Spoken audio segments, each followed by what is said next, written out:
Peace, love, and prosperity to all of humanity on planet Earth. This is Abdul Smith Bey of AMPAG with another roundtable discussion session with the Moors in Morocco who are either interested or have already established their states and would like to continue their erudition, which is a beautiful thing. We're changing the world here with these moves. Last week, we the unfortunate infiltration of the Moor Science Temple of America. And I like to say this and clarify this for the record. Noble Jew Ali, Prophet Noble Jew Ali, was indeed a universal prophet. And I think you all would agree with that. And I will say this. Article 15 of the Treaty of Madrid, it begins by saying any subject of Morocco. So if you're in the mindset of a Negro, African-American, you came here from Africa, you were kidnapped and brought over here from Africa, you're from Africa, or you might think you're an Israelite, Hebrew Israelite, Pan-African, Choctaw, Chickasaw, Indian, Aboriginal, you name it, all the different identities. We never, ever would have been able to discern Article 15. Never. It's because of Prophet Noble Jew Ali that we're able to discern Article 15. Why am I saying that? Well, even though within the temple, we go by, or within the Moorish movement in and of itself, we go by Moorish American. Yes, it is a incorrect nationality. Absolutely incorrect. It's nowhere on the treaties, and we're certainly not Americans. However, you still got the word Moorish in there, right? And Moors already understand the fact that this is Al-Maghrib al-Aqsa, Morocco of the farthest west. Moors are already aware of the Moroccan Empire. For some reason, we keep defaulting back to being Americans. However, it's only the Moorish Americans or the Moors within the Moorish movement that would have been able to discern Article 15, is my point. No Black, Negro, colored, or anything of the sort would have been able to read any subject of Morocco and recognize themselves in that treaty. The question would have been, well, who is the subject of Morocco? What is that? Right? Furthermore, they wouldn't have even known about the Naturalization Act of 1870. So therefore, it wouldn't even apply to you based on your mindset or your state of mind. Black Americans think that they're Africa. They're not necessarily familiar about their naturalization, the illegal naturalization that took place in 1870. So if you read any subject of Morocco who has been naturalized in a foreign country, it's not going to stick. It's going to go over your head and under your feet. It's only the Moorish Americans or the Moors who would have been able to decipher Article 15. Therefore, that credit goes to Prophet Noble Jew Ali, way back in 1913, keeping in mind that he told us about the Moroccan identity, and he also told us about the Moroccan Empire, which made him so dangerous and so powerful, why they had to get rid of him and then infiltrate the temple and corrupt his literature and have us in a state of confusion based on a 3+ split. I say 3+ because 3 ways within the temple and at least 1 outside of the temple that we know of through the Nation of Islam under Fard Muhammad and Elijah Pool Bey, right? Which turned out to be Elijah Muhammad. So I wanted to make that segue because we also touched on the French Protectorate, but we're going to go into the Treaty of Madrid. The Treaty of Fez, which came out in 1912 during the time of the Prophet. So it's an excellent segue because the Prophet, he was definitely on point. And in studying international law, you identify that. You identify how solid its information was. You also identify how dangerous Prophet Noble Ali was to the establishment of the United States. He came right on time during the time of when the empire was crumbling, right? And this is the reason why they established the Treaty of Fez, to rein in the order and maintain the peace and security in Morocco, because the Moors had acquiesced and did not oblige to the provisions set forth in the Act of Algeciras of 1906. They couldn't wait any longer. 6 years later, okay, France, come on in, because the Moors, they just, I don't know what's going on with those people over there. Remember that the Sultan was in Tangiers across the Atlantic Ocean.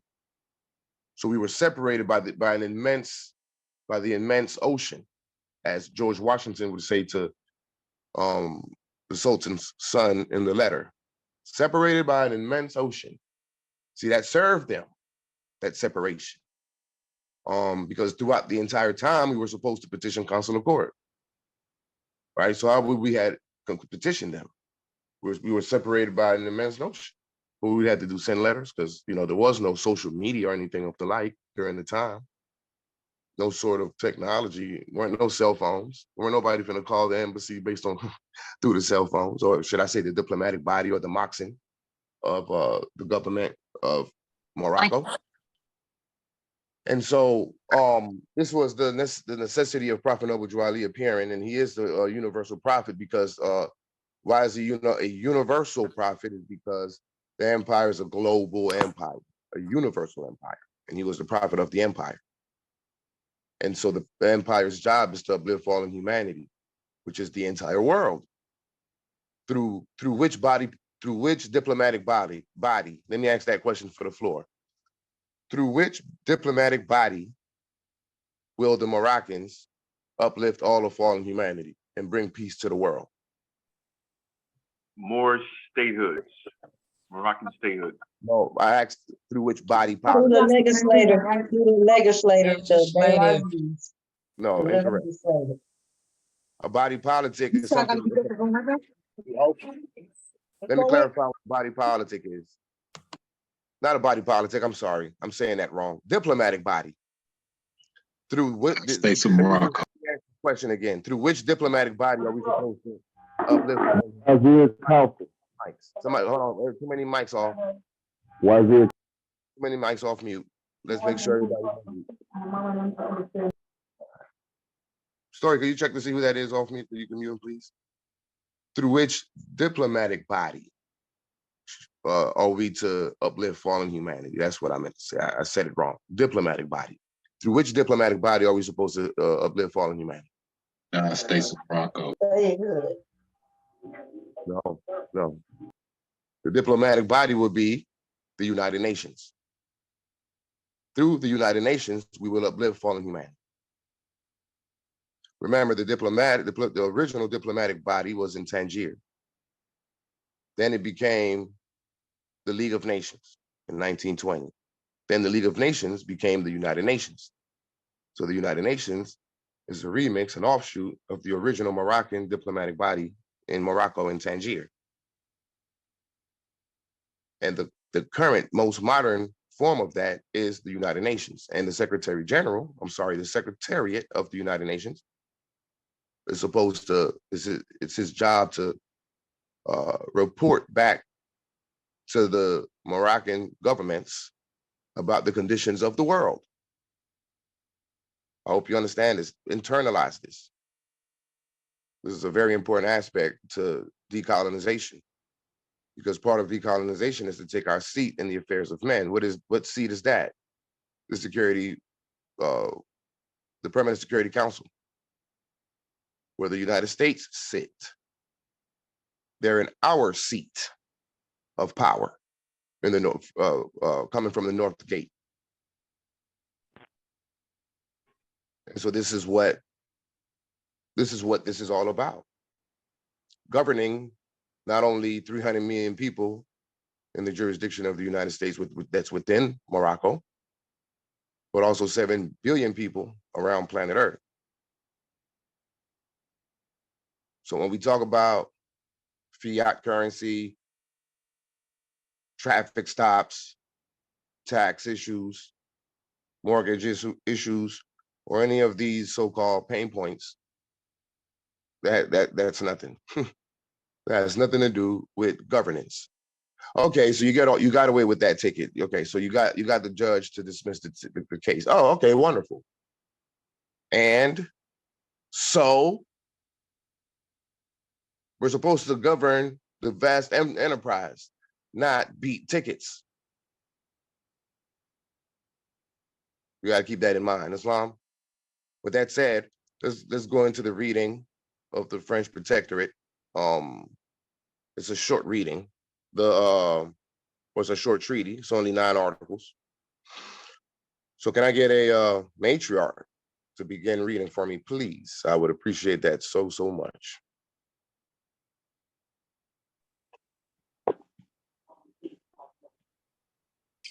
Protectorate Treaty between France and Morocco, signed at Fez on March 30th, 1912.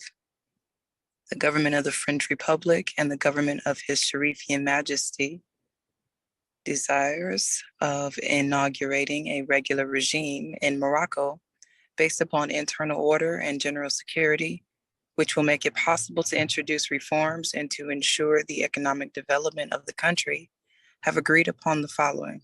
Okay, hold right there. The series of inaugurating a regular regime in Morocco. So French Republic was brought in by His Sharifian Majesty to inaugurate them, right? There was an inauguration that took place.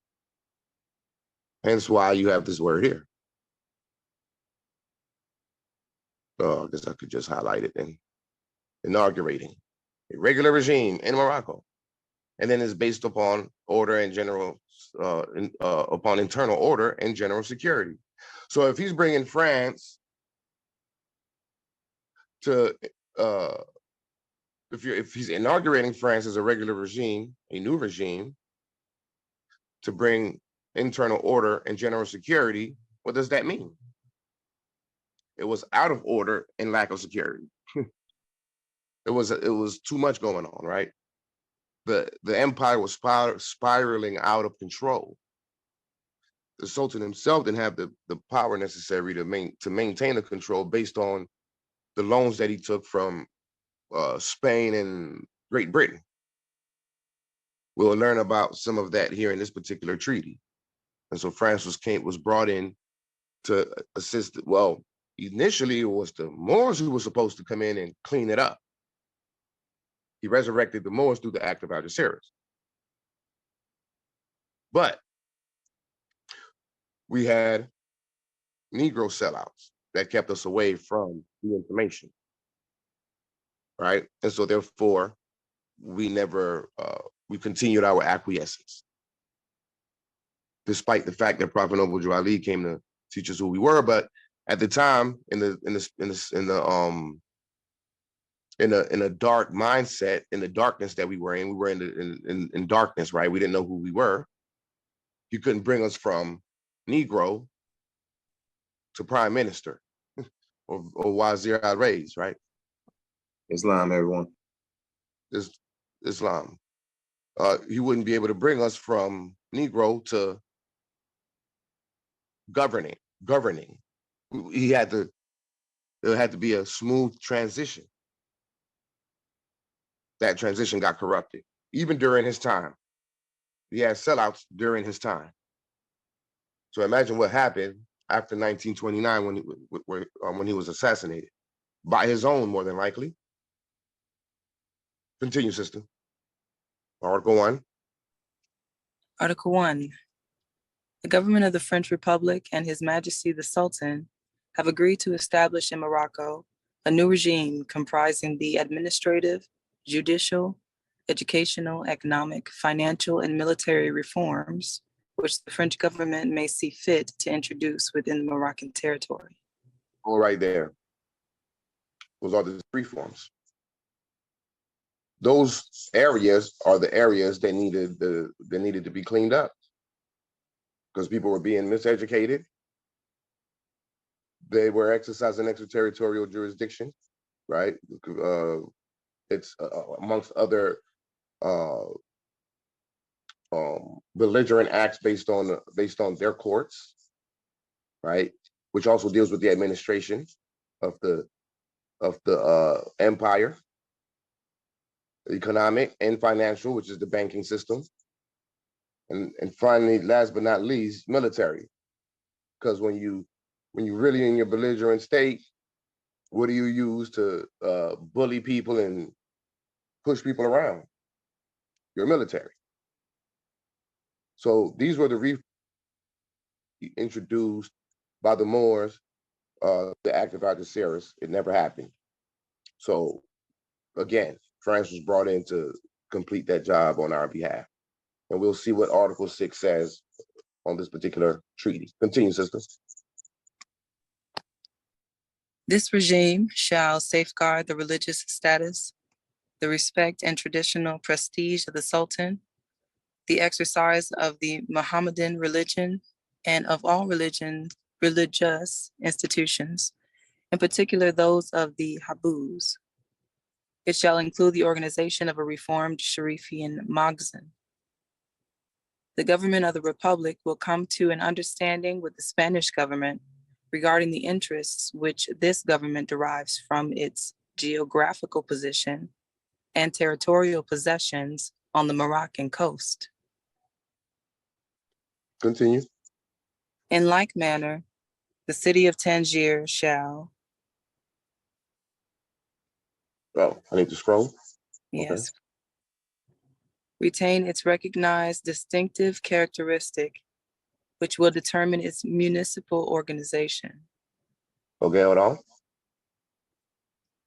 So the regime, so France was also to safeguard the religious status, the respect and traditional prestige of the Sultan, right? So he was supposed to make the Sultan look good.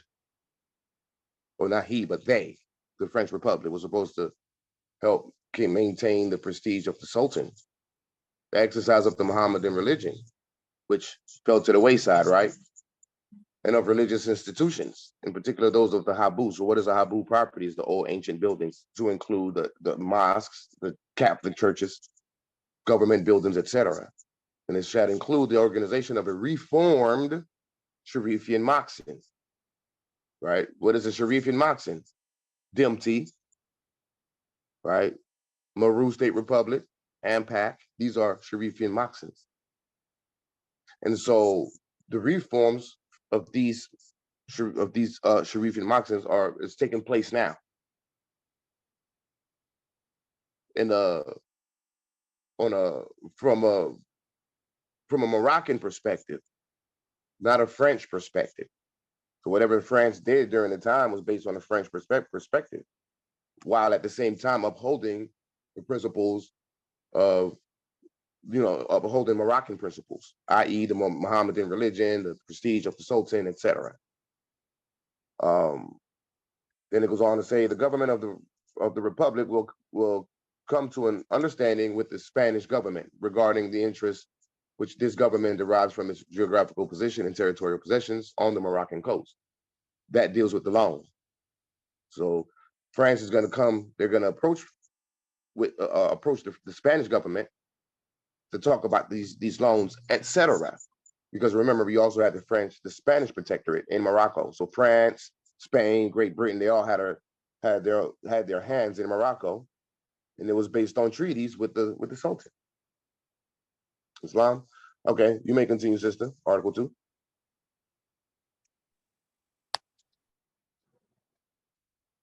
Article 2.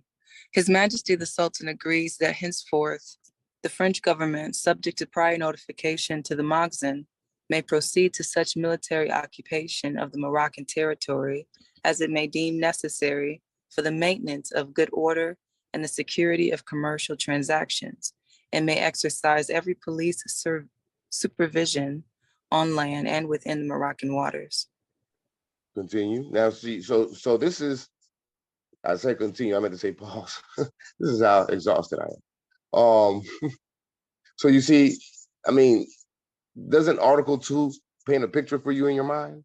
His Majesty the Sultan agrees that henceforth the French government, subject to prior notification to the Moxen, so they still had to kind of like check in with the Moorish government, right? The Moxen, may proceed to such military occupation. So there was a military occupation taking place, right? Which is why you had the merchant ensign, which is the Moorish flag with the French flag attached to it in the top left corner, the canton.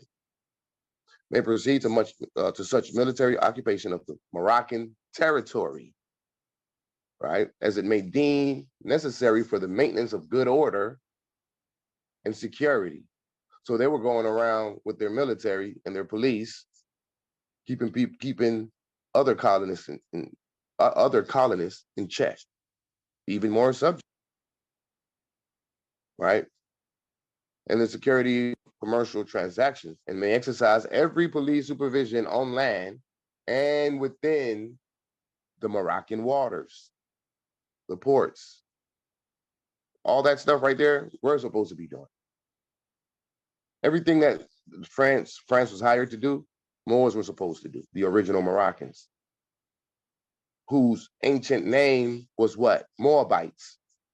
The modern name for the Moabites is Moroccans. Continue, Article 3. Article 3. The government of the Republic pledges itself to lend constant support to His Sharifian Majesty against all dangers which might threaten his person or throne or endanger the tranquility of his states. The same support shall be given the heir to the throne and his successors. Islam, okay. So did y'all hear that? The government of the Republic pledges itself to lend constant support to His Sharifian Majesty against all dangers which might threaten his person or throne. I mean, they were given a lot of power. They're there protecting the throne. Or endanger the tranquility of what? His states. So, is this a singular? Is that a singular or a plural word? Obviously, it's a plural word, states. So they're there to protect the tranquility of the Sultan's states. Well, goodness gracious, how many of them do he have? Then it goes on to say, the same support shall be giving the heir to the throne and his successors. In today's modern time, who are the successors to His Sharifian Majesty the Sultan? Question for the floor. The other Moroccan states. Indeed. Excellent question, Wazir of Dimti. I mean, excellent answer. You see how tired I am, y'all? I can't even talk. Excellent answer, good brother. Right? The same support shall be given to the heir to the throne and his successors. Well, right now, the Treaty of Fez has been dissolved, right? Because the Sultan has become the king and has become a king and established the kingdom of Morocco. If the treaty was still in force, that means then that they would be obligated to help our several states. Now we may be able to correspond with them nonetheless, and perhaps get that same assistance nonetheless, right? But at the time of the French Protectorate, that's what it was about. It's about the support. The support shall be given to the heir to the throne and his successors, but as well as the tranquility of his states. What are his states? Can anybody give me 3 states that belong to the Sultan?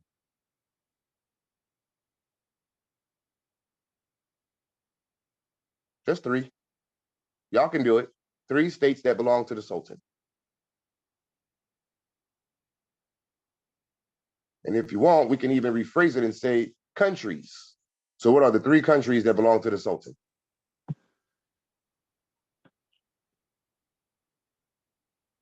Great Britain. Continue.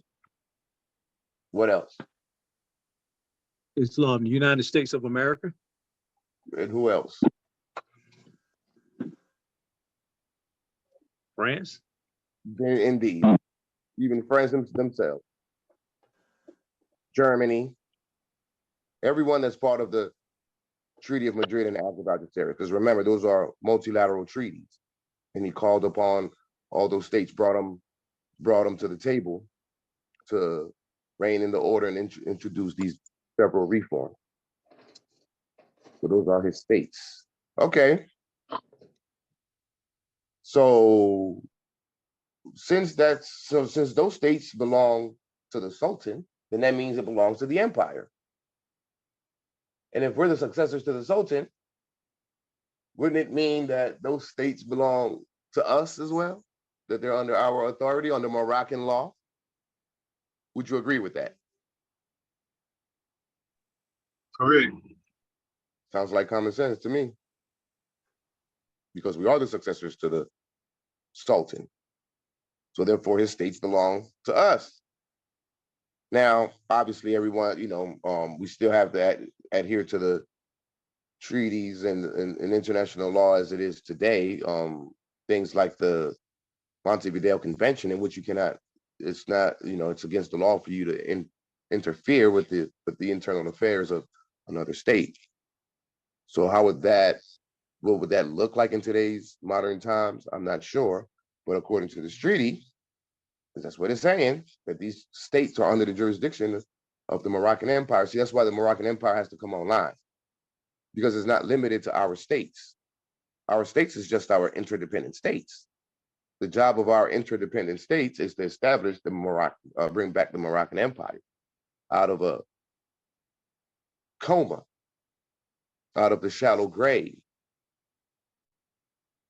Islam, all right. Any questions thus far before we move on to Article 4?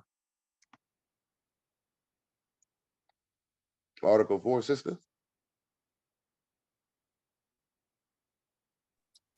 Article 4.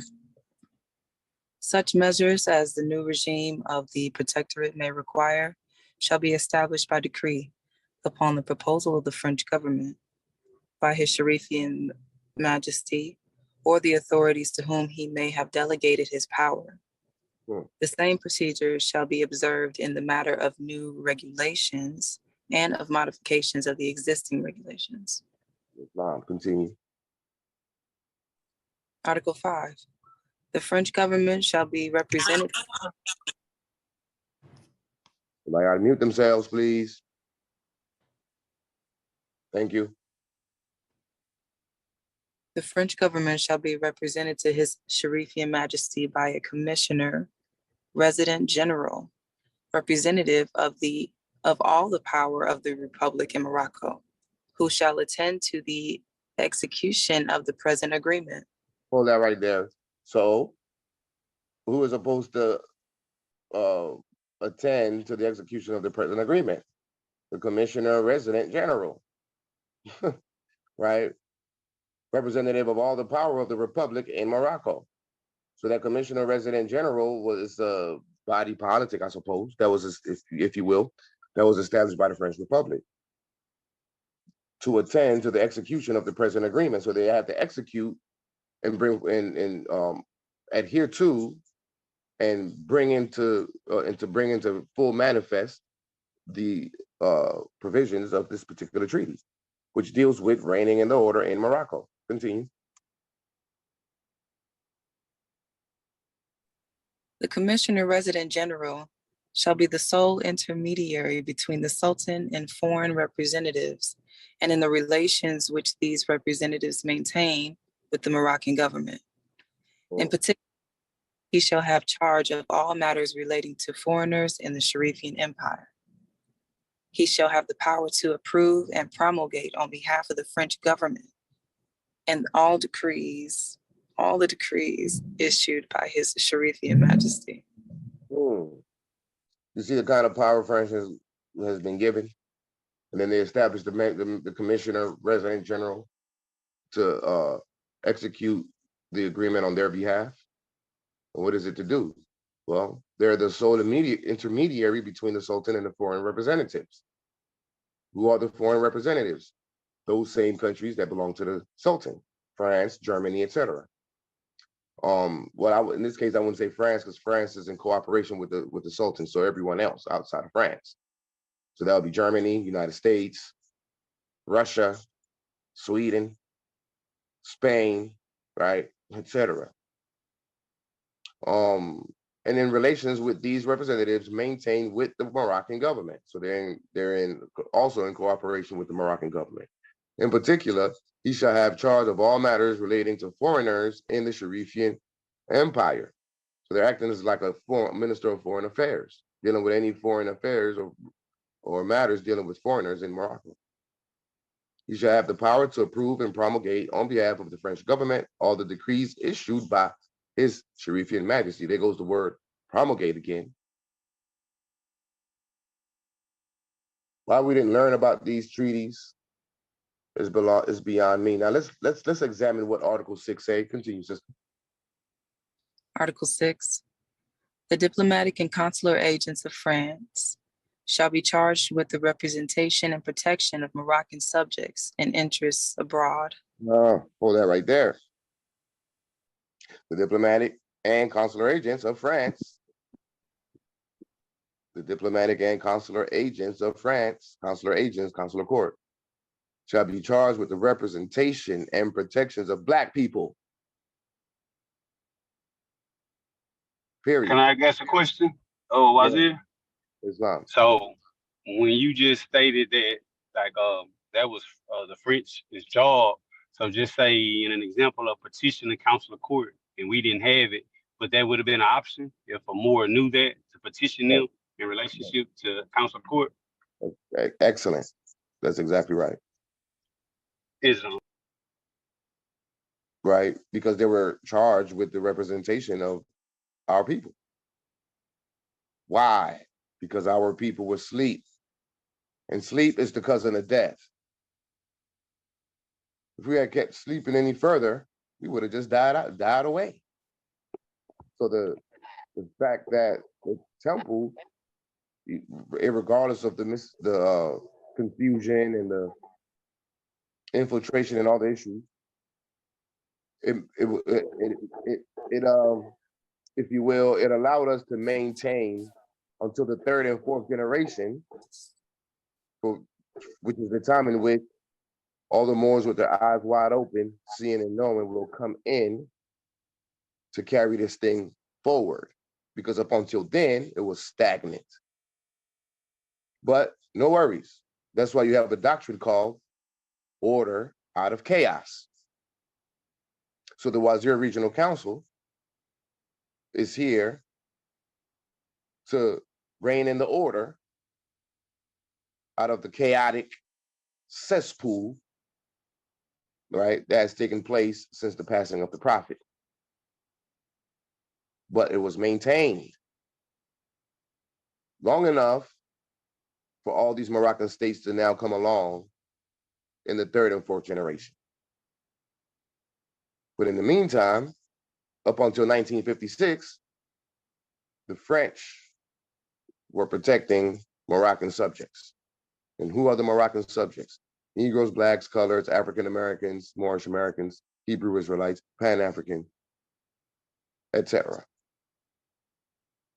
Because we were subjects of Morocco, we were subjugated under the jurisdiction, under American jurisdiction in their civil and criminal jurisdiction and laws. Why? Okay, let's find out why.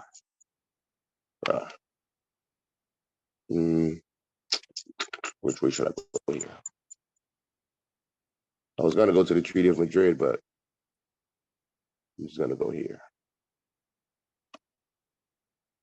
And I don't went too far. Oh goodness. I should have connected my mouse. Where are we? Oh Lord, I went too far.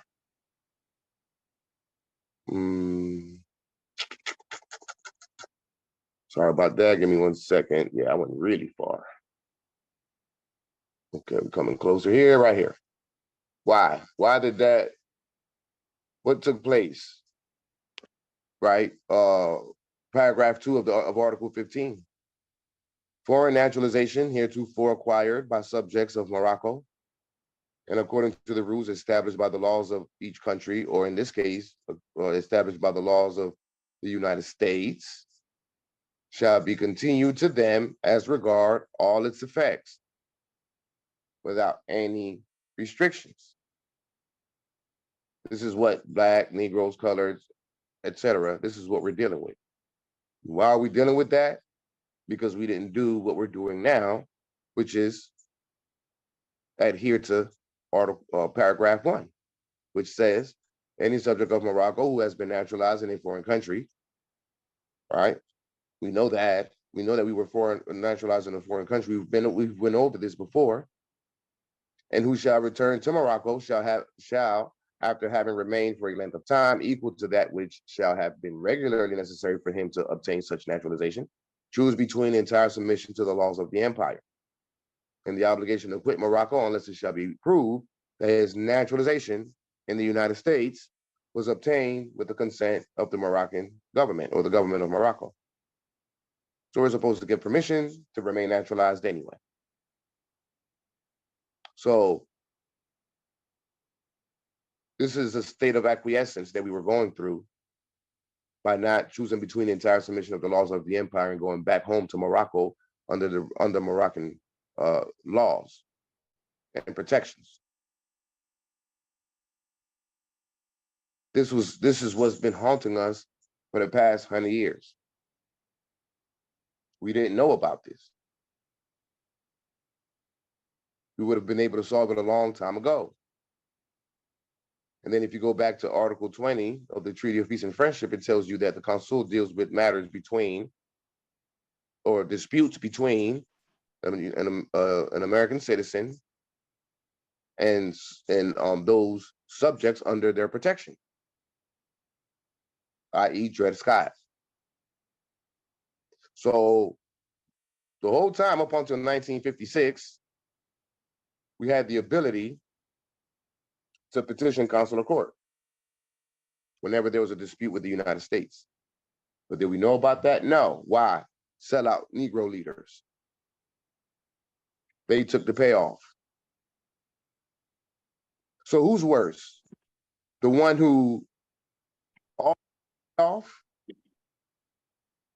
to further subjugate your people, or those who took the payoff to further subjugate their own people? Obviously, the latter. All they did was offer the opportunity. You had a chance, you had the right and the choice to stand your square as a man, Farrakhan, etc., and say, "No, we ain't going that route. This is what we're gonna do, United States. We're gonna let the people know about this." See, all those leaders should have came together, right, under their own agreement instead of taking somebody else's oath to keep this stuff a secret. How about y'all should have came together with your own agreements, right, as Moroccans, to bring this information to the people to settle this matter once and for all. No, we didn't choose to do that. Instead, we chose to take the payoff. We chose to take oaths, sign contracts with them to further subjugate our own people. And this is what the Wazir Regional Council is going to bring to an end. Period. Continue, Sister. Article 7. Article 7. The government of the French Republic and the government of His Sharifian Majesty reserve unto themselves the right to determine by mutual agreement the basis of a financial reorganization, which, while respecting the rights conferred upon bondholders of the Moroccan public loans, shall make it possible to guarantee the commitments of the Sharifian treasury and to collect regularly the revenues of the empire. See, you see, hold that there. Okay. Again, the Act of Algeciras, 1906, Chapter 5, which dealt with what? Collection of taxes and the creation of new revenues. The government of the French Republic and the government of His Sharifian Majesty reserve unto themselves the right to determine by mutual agreement the basis of financial reorganization. Right? That's instituting the economic and financial reforms. The empire needed a financial reorganization based on the loans that the Sultan took in 1902 from Spain and Great Britain, while respecting the rights conferred upon bondholders of the Moroccan public loans, shall make it possible to guarantee the commitments of the Sharifian treasury and to collect regularly the revenues of the empire. So France was hired to collect the regular revenues of the empire on behalf of the treasury. All these treaties were amity and commerce contracts that's supposed to bring taxation and other forms of revenues to the empire. So the French were elected, hired, contracted to do this on behalf of the Sultan. Since the Moors, since these black people are still sleeping thinking they came from Africa. Okay, France, I need you to do this for me because the true possessors of the empire are not getting with it. They're too busy marching and praying, we shall overcome. Instead of getting with the business of forcing decolonization and collect these revenues on behalf of the empire. It's sad, man. It's absolutely sad. Continue, sister. Article 8. Article 8. His Sharifian Majesty declares that in future he will refrain from contracting directly or indirectly any public or private loan and from granting in any form whatever any concession without the authorization of the French government. And you see why in 1956, the Sultan at that time said, nah, I can't, this ain't gonna work for me. So how do I get away from this agreement that the previous Sultan entered into with France? Oh, okay, I get it. Establish a new state and reduce myself to just being a king. And I can now gain my independence from the French Protectorate. Because otherwise, Article 8 says, His Sharifian Majesty declares that in future, he will refrain from contracting directly or indirectly any public or private loan and from granting in any form whatever any concessions without the authorization of the French government. So you couldn't do nothing without first petitioning the French government. He didn't like that too much. But it was a way, like you see here, he is refrained from contracting directly or indirectly any public or private loan. Why? Because obviously he didn't do too good of a job previously by contracting directly or indirectly any private or public loans. It caused the empire to become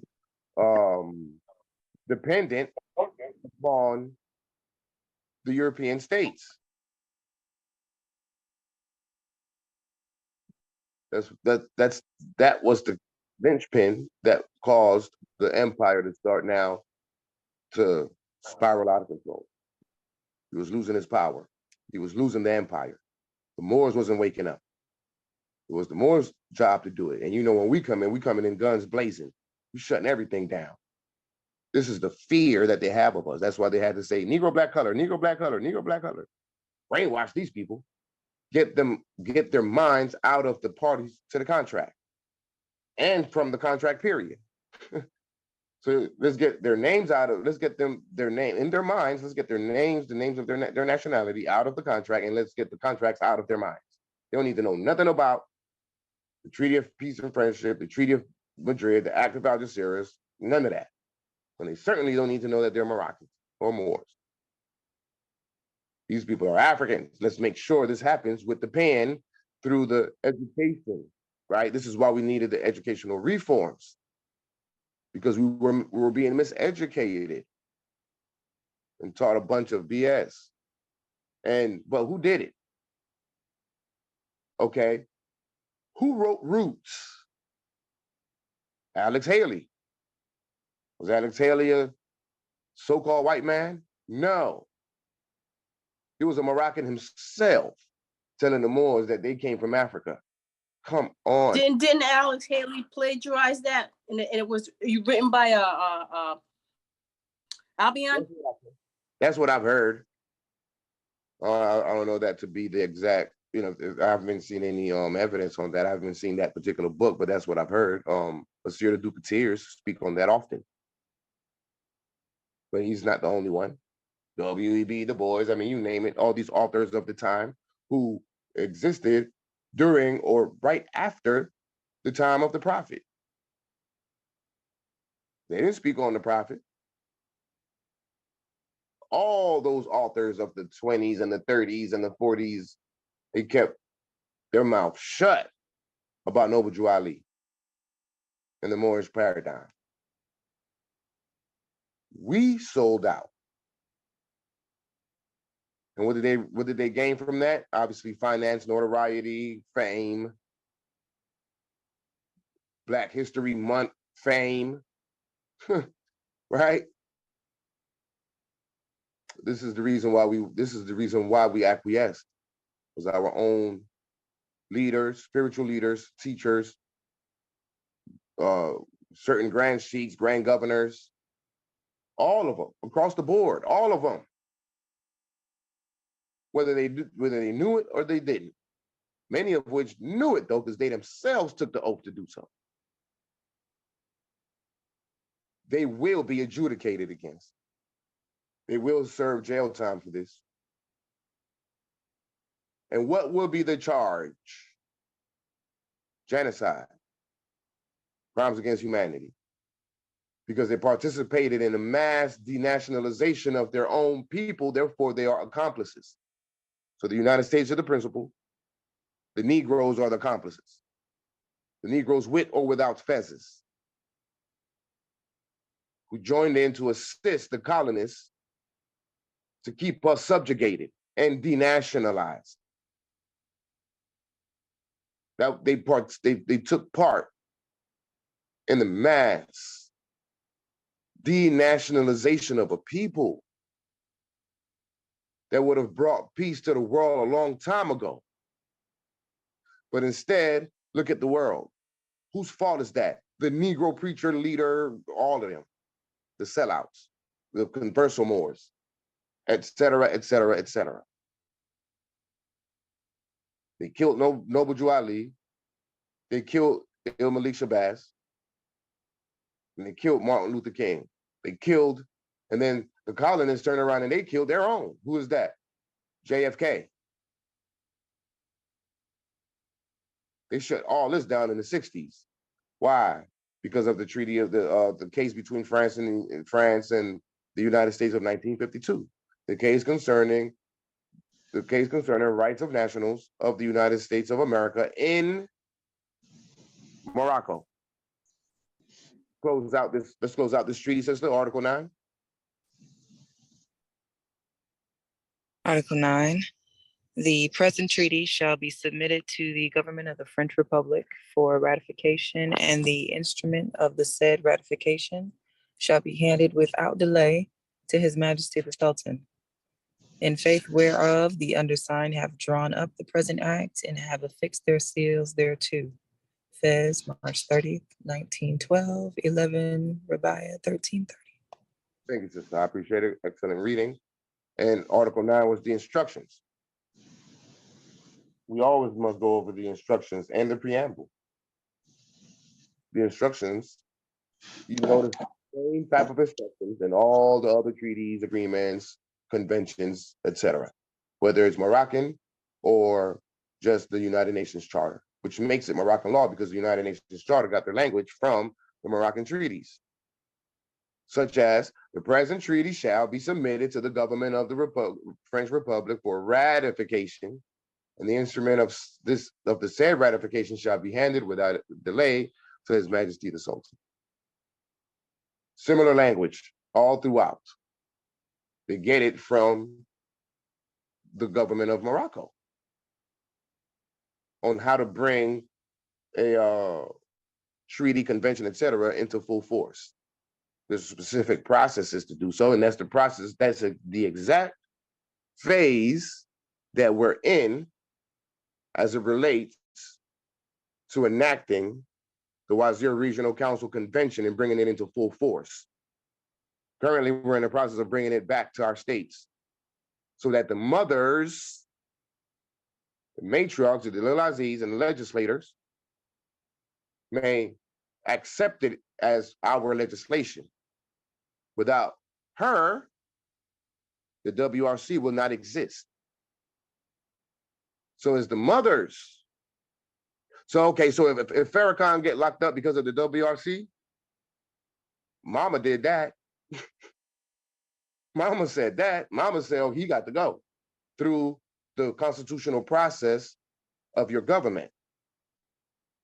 So she has to, or they, right, as a body politic the legislative body, they're supposed to put together a bill of consideration to accept it as our internal law, pass it on to the head of state, the wazir, for him to sign it into law, and then deposit it with the United Nations, as well as the entire WRC convention. The WRC convention and the several state ratifications that gets deposited with the Secretariat of the United Nations. In other words, the whole world will find out about the WRC because the United Nations, they're supposed to publish it, transmit it to all of the other member states, which is 193 of them, right? Which includes who? The United States. So in other words, all these countries, including the United States, will get notice from the United Nations that the WRC is in existence and in full force, the Infinity Gauntlet. The Infinity Gauntlet is getting ready to snap their finger and get rid of all form of colonialism, at least in Morocco of the farthest west. And so that's the process that we're in with the enactment and bringing the WRC into full force as it relates to, for example, Article 9, those instructions that you see there. So now let's go into the French Protectorate. So now, okay. So 1912 happened. What happened in 1912? The Treaty of Fez.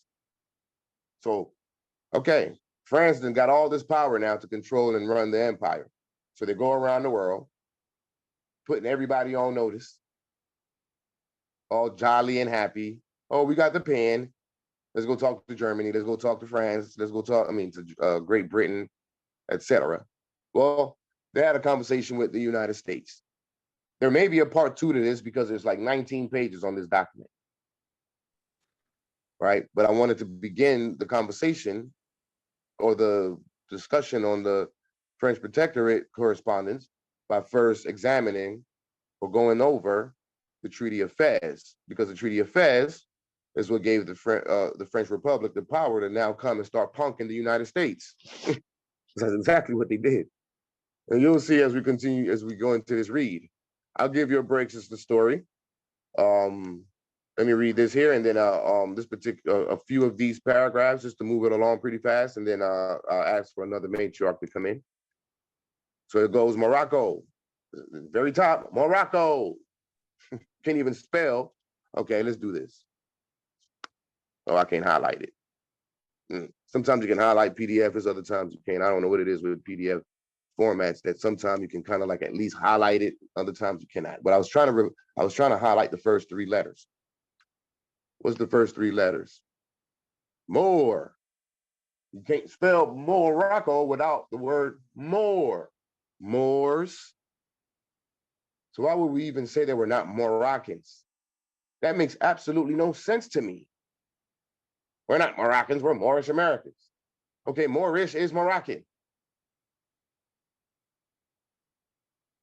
My goodness, this is insane. It's insane. We don't recognize that we're Moroccans, even though the word itself starts with more. Like, seriously? Is that incompetence or indoctrination? Or is it both? I Both. digress. Exactly. French Protectorate of Morocco, relinquishment of extraterritorial jurisdiction by certain foreign powers. And this is the attitude of the United States. File number 881.00/531.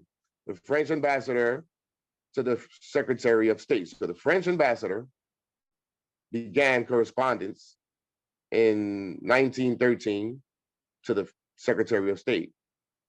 The French embassy, from the French embassy, Washington, January 8, 1913. And it goes, it's the Secretary of State.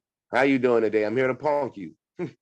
By order of my government, I have the honor to communicate herewith to Your Excellency the text of the Franco-Moroccan Protectorate Treaty that was signed at Fez on March 30th, 1932. See it there? March 30th, did I say 1912? Did I say another date? I'm telling y'all, Moors, I'm pretty exhausted here. But we'll push through. I got to do it for the Moors, man. You guys be looking forward to these classes, and I just can't forsake y'all, man. Not if I can help it. Okay, let me go back. Okay, so the Franco-Moroccan Protectorate Treaty that was signed at Fez on March 30th, 1912. The assurances Your Excellency was pleased to give me heretofore as to the establishment of the French Protectorate in Morocco lead me to hope that the federal government will see no objection to giving its adhesion to that instrument. So they're seeking the signature of the federal government of the United States. The French government will be glad to be so assured. Your Excellency will note that under Article 6, okay, again, these are, what was going on? I mean, this is 1913. The Prophet was establishing the temples in 1913. So on the very first correspondence, they bringing up Article 6. And what did we say Article 6 said? The diplomatic and consular agents of France shall be charged with the representation and protections of Black people, Moroccan subjects. Okay? Back over here. Your Excellency will note that under Article 6 of the aforesaid treaty, the diplomatic and consular officers of France will be in charge of the representation and protections of Moroccan subjects and interests abroad. So he's telling them off top, telling the United States that we're here to protect these Moors, that you call them Black people, Negroes, coloreds, and such that you naturalized. A limitation, however, was put upon the provision by the Franco-Spanish Treaty of November 27, last of which I had the honor to communicate to the Department of State on the 29th of the same month. Article 23 of that treaty provides that the Moroccan subjects belonging in the zone of Spanish influence shall be placed abroad under the protection of the diplomatic and consular officers of Spain. Now we got to do some further discernment on that. Perhaps we should go over, and sometime soon we should go over the treaty between Morocco and Spain, so that we may also even identify where is the Spanish influence. Which, if we were to look at the world as it stands today, Mexico, Panama, Chile, Puerto Rico, Dominican Republic, aren't those Spanish influence zones? So those people were placed under Article 23, where it says that the Moroccan subjects belonging in the zone of Spanish influence shall be placed abroad under the protection of the diplomatic and consular officers of Spain. You see how they were like passing us around? They all was trying to hold on to the Moors, whether in the French Protectorate, the Spanish Protectorate, right? And our spiritual leaders, etc., did not care to protect us. Instead, all they cared about was their pockets. It's sad. So that's the end of that first correspondence. Be pleased, he told them, etc. So then the Secretary of State of the French ambassador, okay, so he comes back again. I'm sorry. So he comes back again. The Secretary of this, no, I'm sorry. I was reading it right the first time. I'm telling y'all, I'm tired. The Secretary of State to the French ambassador. So now the United States comes back, right, with their correspondence. In response, so this one was January 8th. And then so United States comes back on January 22nd with their position on the matter. And it goes, Excellency, I have the honor to acknowledge the receipt of your Excellency's note of the 8th instant transmitting the text of the Franco-Moroccan Protectorate Treaty signed at Fez on March 30th, 1912, and asking the adhesion of the government of the United States thereto. Right? So they sent them the treaty and said, like, okay, we need your signature, your adhesion, right?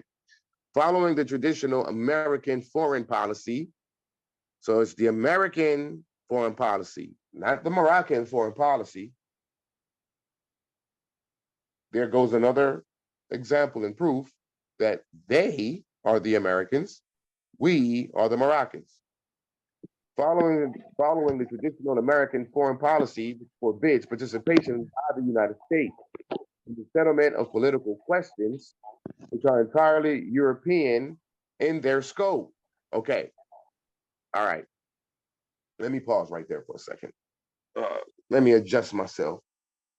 Take y'all somewhere real quick. Let's look at this real fast. So this is the Treaty of Fez. I mean, the Treaty of, let me try to move this box out of the way. Okay. So this is the Treaty of the Act of Algeciras, right? What we're looking at right here is President Roosevelt's proclamation. Okay. So let's go back here real quick. Let's touch on this one more time, what was just said. Following the traditional American foreign policy, which forbids participation by the United States in the settlement of political questions. In the settlement of political questions, which are entirely European in their scope. Okay? The government must refrain from any expression of opinion for or against such part or parts of the Franco-Moroccan Protectorate Treaty as may be deemed of a political nature. Why is he saying that? Okay. Where is it at? Right here. And whereas the said General Act and additional protocols were signed by the plenipotentiaries of the United States of America under reservation of the following declaration. So this is a declaration from President Roosevelt in 1906. The government of the United States of America, having no political interest in Morocco and no desire or purpose having animated it to take part in this conference other than to secure for all peoples the widest quality of trade and privilege with Morocco and to facilitate the institutions of reforms, right? In that country, what country? Morocco, tending to ensure complete cordiality of intercourse without and stability of administration within for the common good, declares that in acquiescing in the regulations and declarations of the conference in becoming a signatory to the General Act of Algeciras and to the additional protocol subject to ratification according to constitutional procedure. You see, so it's subject to ratification according to constitutional procedure. That's what I was just explaining. It comes back to Congress. The Congress puts together a bill of consideration, send it to the president signed it, and then they deposit it. That's the constitutional procedure. So it was pending that at this point. But more importantly, the government of the United States of America having no political interest in Morocco. That's what this means. Following the traditional American foreign policy, which forbids participation by the United States in the settlement of political questions, which are entirely European in their scope. Okay, where else do we see that? Let's go back over here. They have no political interest in Morocco, right? Where was I? Where did I stop? Declares that in acquiescence, okay, okay, and declaration to American citizens in interest in Morocco. Okay, let me go back. Subject to ratification according to constitutional procedure, and in accepting the application of those regulations and declarations to American citizens in interest in Morocco, it does so without assuming obligation or responsibility for the enforcement thereof. And whereas in giving its advice and consent to the ratification of the said General Act and additional protocol, the Senate of the United States resolved as a part of this act of ratification that the Senate understands that the participation of the United States in the Algeciras Conference and in the formulation and adoption of the General Act and Protocol, which resulted therefrom, was with the sole purpose of preserving and increasing its commerce in Morocco. So the United States' purpose in doing this was to increase its commerce in Morocco, right? The protections as to life, liberty, and property of its citizens residing or traveling therein. So this is the purpose as to why they acquiesce to the provisions of the General Act of Algeciras, right? They're seeking life, liberty, and property of its citizens residing or traveling therein. They're in what? Morocco. And of aiding by its friendly offices and efforts in removing friction and controversy, which seem to menace the peace between the powers signatory with the United States to the Treaty of 1880, the Treaty of Madrid, all of which are on terms of amity with this government and without purpose to depart from the traditional American foreign policy. There we go. To depart from the traditional American foreign policy, which forbids participation by the United States in the settlement of political questions, which are entirely European in their scope. Back over here. All right. So what did he say? Following the traditional American foreign policy, which forbids participation by the United States in the settlement of political questions, which are entirely European in their scope. Y'all see that? Yay or nay? Yeah, I seen. I never paid that attention from that scope. What was that, Islam, brother, Islam. I was saying I never paid attention to that, like in this scope that you just read, like that's like the beginning and all. They tell you everything you need to know right there from this statement. Indeed. They have no political interest, which means they cannot intervene with our political affairs in Morocco.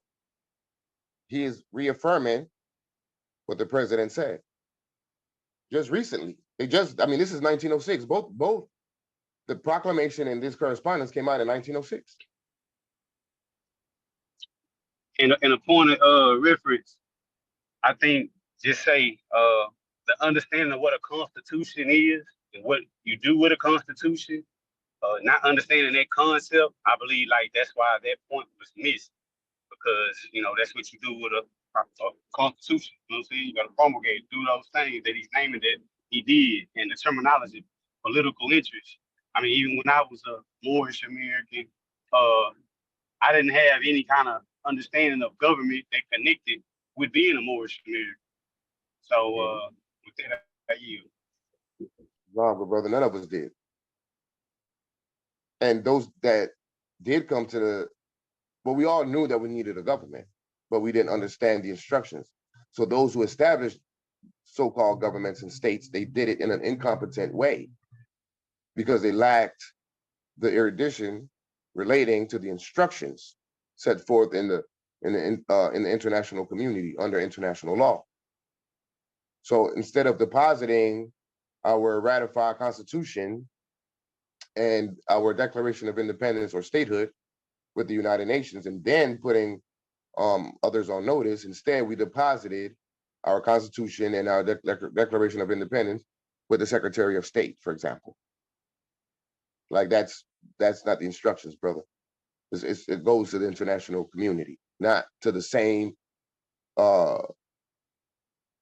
government that's subjugating you. Like you're depositing your stuff with the colonists. What sense does that make? We're going against the colonists, not working with them. But this mindset comes from the fact that the divine warning states that the divine and national movement is incorporated within this government. What government? The United States, right? You would think. So Moors think that our movement is incorporated within the United States, and from there we're going to gain our salvation. No, no, no. That's subjugation, brothers. That's further subjugation. The prophet's literature was corrupted to the degree in which they have put us into the mindset of being American citizens and subjugated, and we're incorporated with this government, and we're part and parcel of this government, and all that BS. Those aspects of his literature is the corruption. Anything that tells you that you're part and parcel of this government, and you're incorporated within this government, and you're an American citizen, and you're an American, all that stuff right there, trick bag, the corruption of his words. Prophet didn't say none of that. Paragraph 1 of Article 1 of this treaty provides that the government of the French Republic and His Majesty the Sultan mutually agree to establish in Morocco such administrative, judicial, educational, economical, financial, and military reforms as the French government may deem it desirable to introduce in Moroccan territory. Look how you see how he's speaking on those reforms. The Secretary of State of the United States, he's speaking on those reforms. And further, paragraph 2, Article 5 provides that the French commissioner resident shall be the sole intermediary of the Sultan in all foreign relations. You see how he's going, see that? So, I mean, it's about treaties, y'all. Treaties is the supreme law of the land. So why are these people behind the scenes communicating in regards to these treaties, which deals with us, but we're absent? Instead, we're marching and praying. Why did that happen? Negro leaders. Okay. And further, paragraph 2, okay, right. By the terms of Article 1, the government of the French Republic practically assumes all the powers of government in Morocco. This is what the secretary told them. I believe this is Secretary Elihu Root, by the way, 1906, so it should have been Elihu Root. By the terms of Article 1, the government of the French Republic practically assumes all the powers of government in Morocco. They took over the pen. They had the power of the pen across this global empire called Morocco. And as a natural corollary thereto, it assumes also the obligation of the Moroccan government. Why? Because the Moors were in a state of acquiescence. I'll read that again. And as a natural corollary thereto, it assumes also the obligations of the Moroccan government in relations with foreign governments insofar as existing treaty rights between Morocco and foreign governments are concerned. As Your Excellency is aware, adhesion on the part of the government of the United States to any treaty under our Constitution can only be given by and with the advice and consent of the United States Senate, right? And that was because the United States Senate, as one part of Congress, the United States Senate deals with foreign relations, right?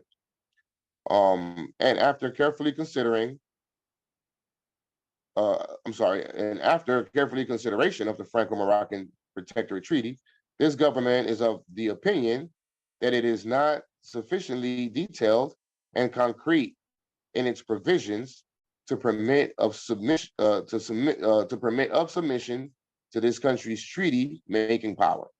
Provided, however, the government of the French Republic is willing to give its assurance that American interests and rights in Morocco, as at present safeguarded by existing treaties, the Treaty of Peace and Friendship, the Treaty of Madrid, shall continue to receive the same consideration in the future as they have been entitled to and have enjoyed in the past.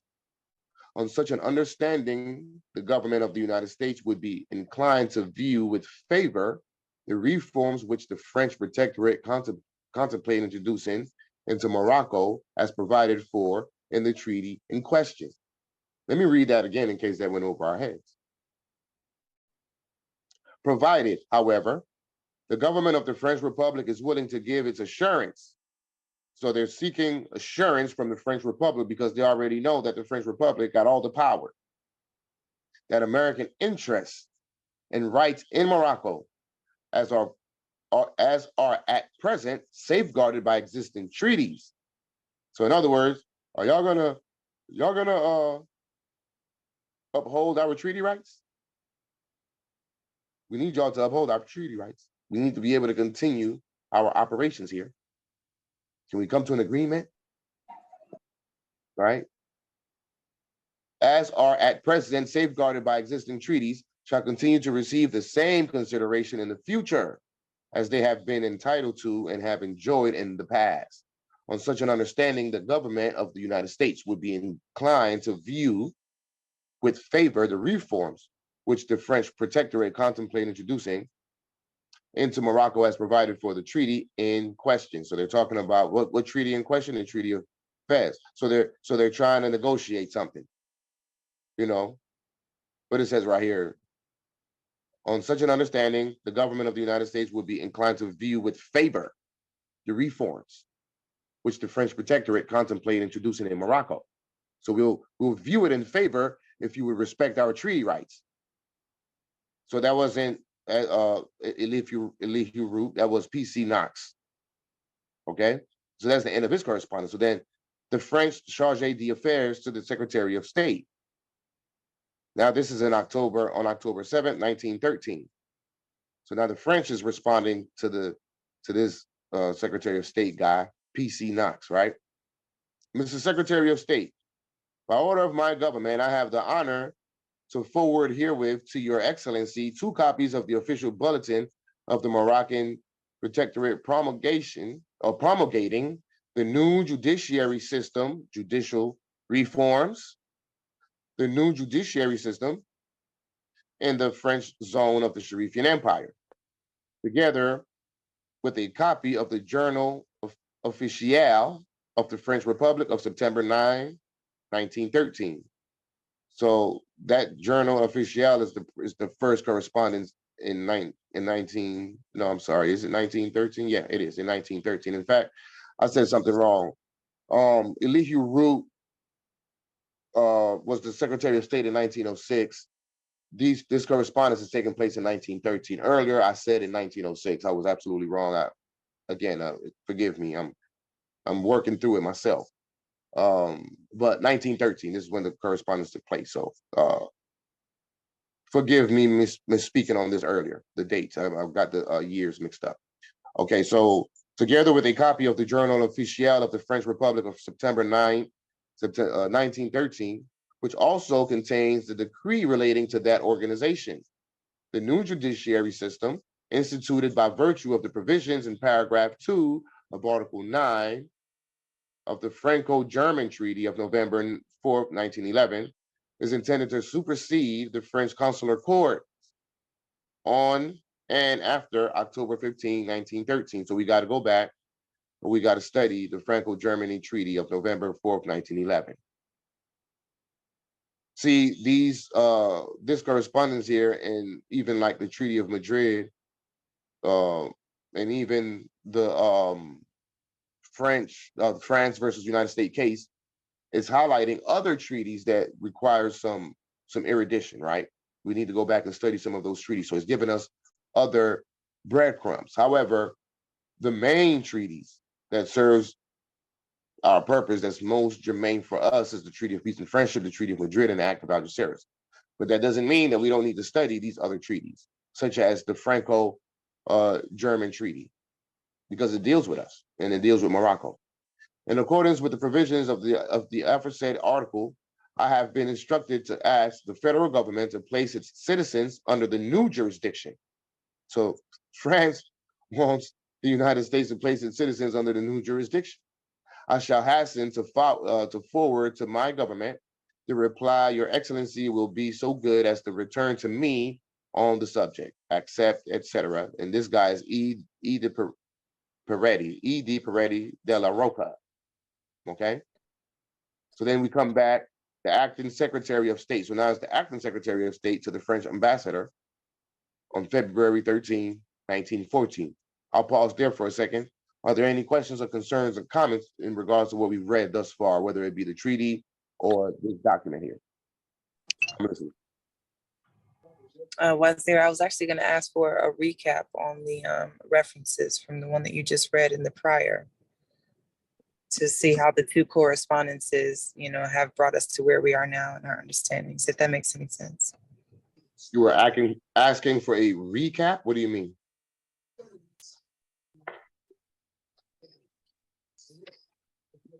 You there? You hear what I said? Yes, the article that not the article, but what you were just reading was a correspondence, right? Yes. I just So- finished reading France to the United States. You're talking about this last correspondence here? This is what I just finished reading, this last correspondence.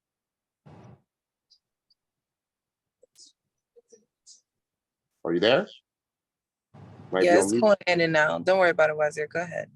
No. I want to understand what you're saying so I can let's try it again. What were you saying? So you just finished reading one of the correspondences from whom to whom. You'll have to refresh me on. But From France to the United States. one more time. From France to the United States. Right. So I was saying, if you could recap the previous correspondence and how they correlated between the two, because it's all right. I lost it trying to over-explain.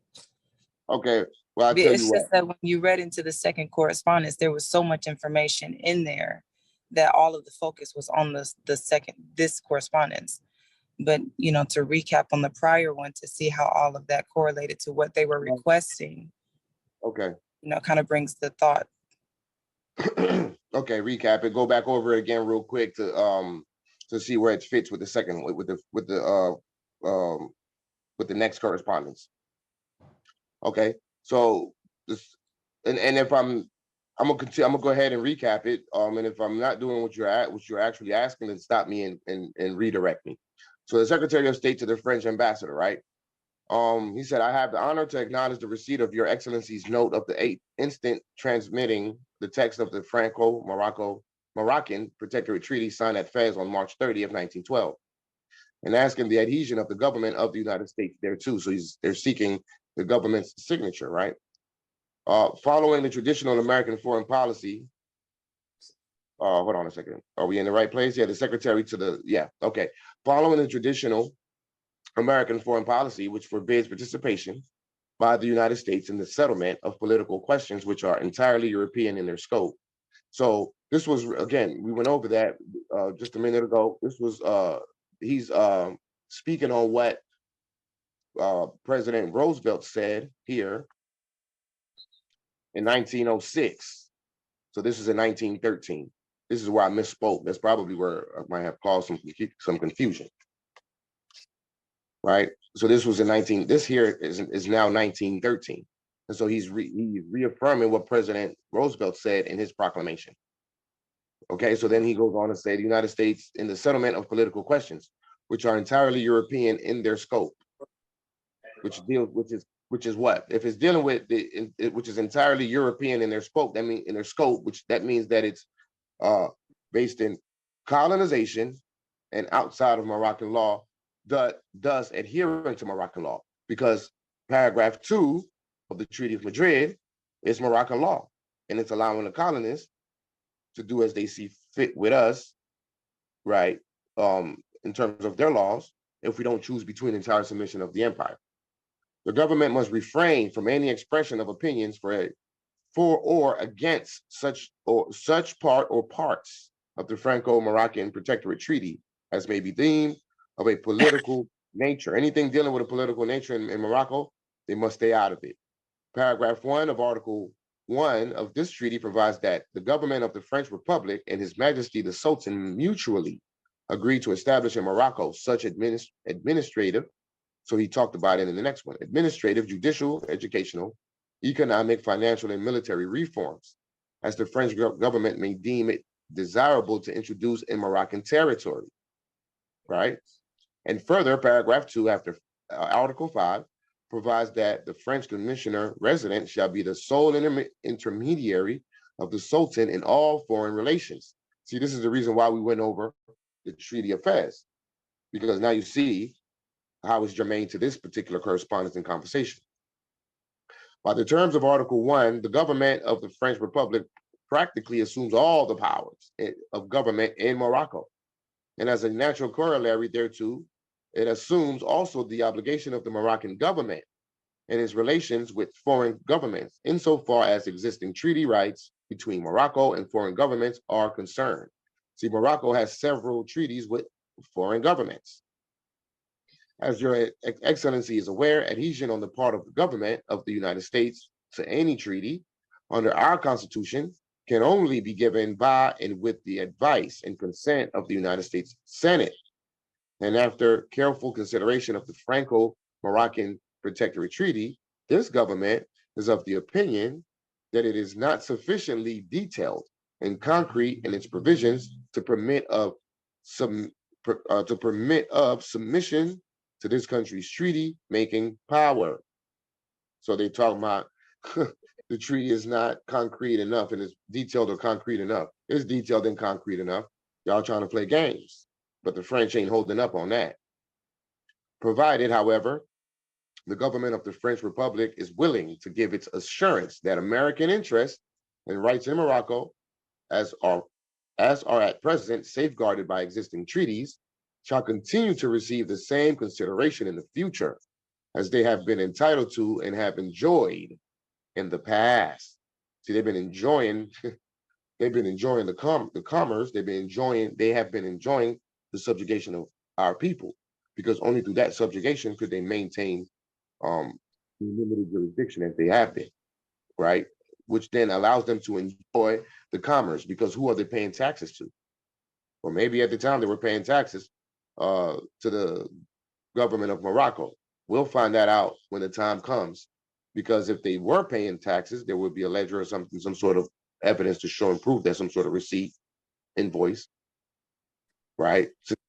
But we don't believe that they've been paying it, which is why France is coming in demanding payment. A lot of colonists weren't making their payments.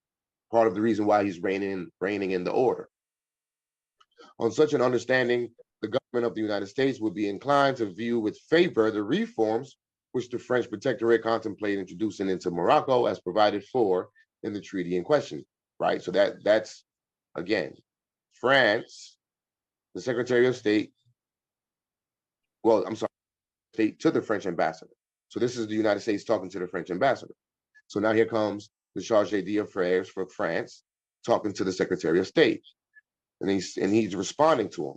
By order of my government, I have the honor to forward herewith to your excellency 2 copies of the official bulletin of the Morocco Protectorate promulgating the new judiciary system in the French zone of the Sharifian Empire, right? There's been a new introduction of a judiciary system in the Sharifian Empire. Based on what? Go back up here. Paragraph 1 of Article 1. Right? That says that the government of the French Republic and His Majesty the Sultan mutually agree to establish in Morocco such administrative, judicial, educational, economical, financial, and military reforms. So so he comes back and he's letting them know that they have instituted the judicial reforms. And they call it so he's saying that they're promulgating the new judiciary system in the French zone of the Sharifian Empire, together with a copy of the Journal Officiel of the French Republic of September 9, 1913. So they got the promulgation, the documents that established the judiciary system along with the previous correspondence from France. And they sent them a copy. They called it the Journal Officiel of the French Republic, and it was sent on September, that was written on September, written on September, or really corresponded on September 9, 1913. They may have written it on September, I don't know, 7th, but the United States didn't get it until September 9th, which also contains the decree relating to that organization. The new judiciary system instituted by virtue of the provisions in paragraph 2 of Article 9 of the French-German Treaty. So right now we're missing that piece of the puzzle as far as this discussion is concerned to determine what paragraph 2, Article 9 actually says, right? But we know that the Treaty of Fez was to institute reforms based on the judicial system, right? So the new judiciary system instituted by virtue of the provisions in paragraph 2, but that was also instituted based on the virtues of paragraph 1 of the Treaty of Fez, right? But he's speaking on the Franco-German Treaty. Paragraph 2 of Article 9 of the Franco-German Treaty of November 4th, 1911, is intended to supersede the French consular courts on and after October 15, 1913. In accordance with the provisions of the aforesaid article, I have been instructed to ask the federal government to place its citizen under the new jurisdiction. I shall hasten to forward to my government the reply Your Excellency will be so good as to return to me on the subject. So they're asking the United States to place their citizens under the new jurisdiction. Did that happen? I'm not sure. We'll find out. But did that answer your question, Sister Story? Did I clear that up a little bit for you? Yes, absolutely. Thank you for the extra attention. Well done. No problem. What I'm here for. All right. So now, anyone else has any questions before I go further? Okay. So the acting Secretary of State now is responding back to the French ambassador on February 13, 1914. Now the Moroccan Temple of America is in full swing. Now it's 1914, it's a year later, right? It's interesting that it's almost as though the United States was being flanked. Let me see if y'all paying attention or catching on. And just because if you're not able to answer doesn't necessarily mean that you're not catching on or you're not paying attention either. I just said that the United States was being flanked by two groups. Who do you think that is? Take a wild guess. The French and the Prophet. There you go. That's it. Islam, my good brother. Islam, no, the brother. Good, good, good. I'm glad to see you guys are moving forward with the establishment of your state. We need y'all to come online. Exactly. Working on it, brother. We're working on it, making sure all T's are crossed and I's are dotted properly. It's indeed so, good brother. However, like I told y'all in the very first meeting, don't overthink it. We're here to help you get through this process. Paralysis by overanalysis. Remember? Yes, we've been doing that for far too long now. It's time to move forward. Islam. And we've already established a lot of things to help you all from getting stuck in the analysis of paralysis. Well, at this point, really, it's just a matter of acting upon it and trusting the process. So yes, France on the outside coming at the United States, and the Prophet Noble Ali and the Moroccan Temple of America is digging up in them from within. The United States was being flanked. Okay. Excellency, the department has the honor to make reply to the embassy's note of August 29th, September 14th, October 7th, and January 7th, last relative to the establishment of the French Protectorate in Morocco and the revision of the list of American proteges in that country. So now they're calling us American proteges. All right? Because if you see the word protege, that deals with us.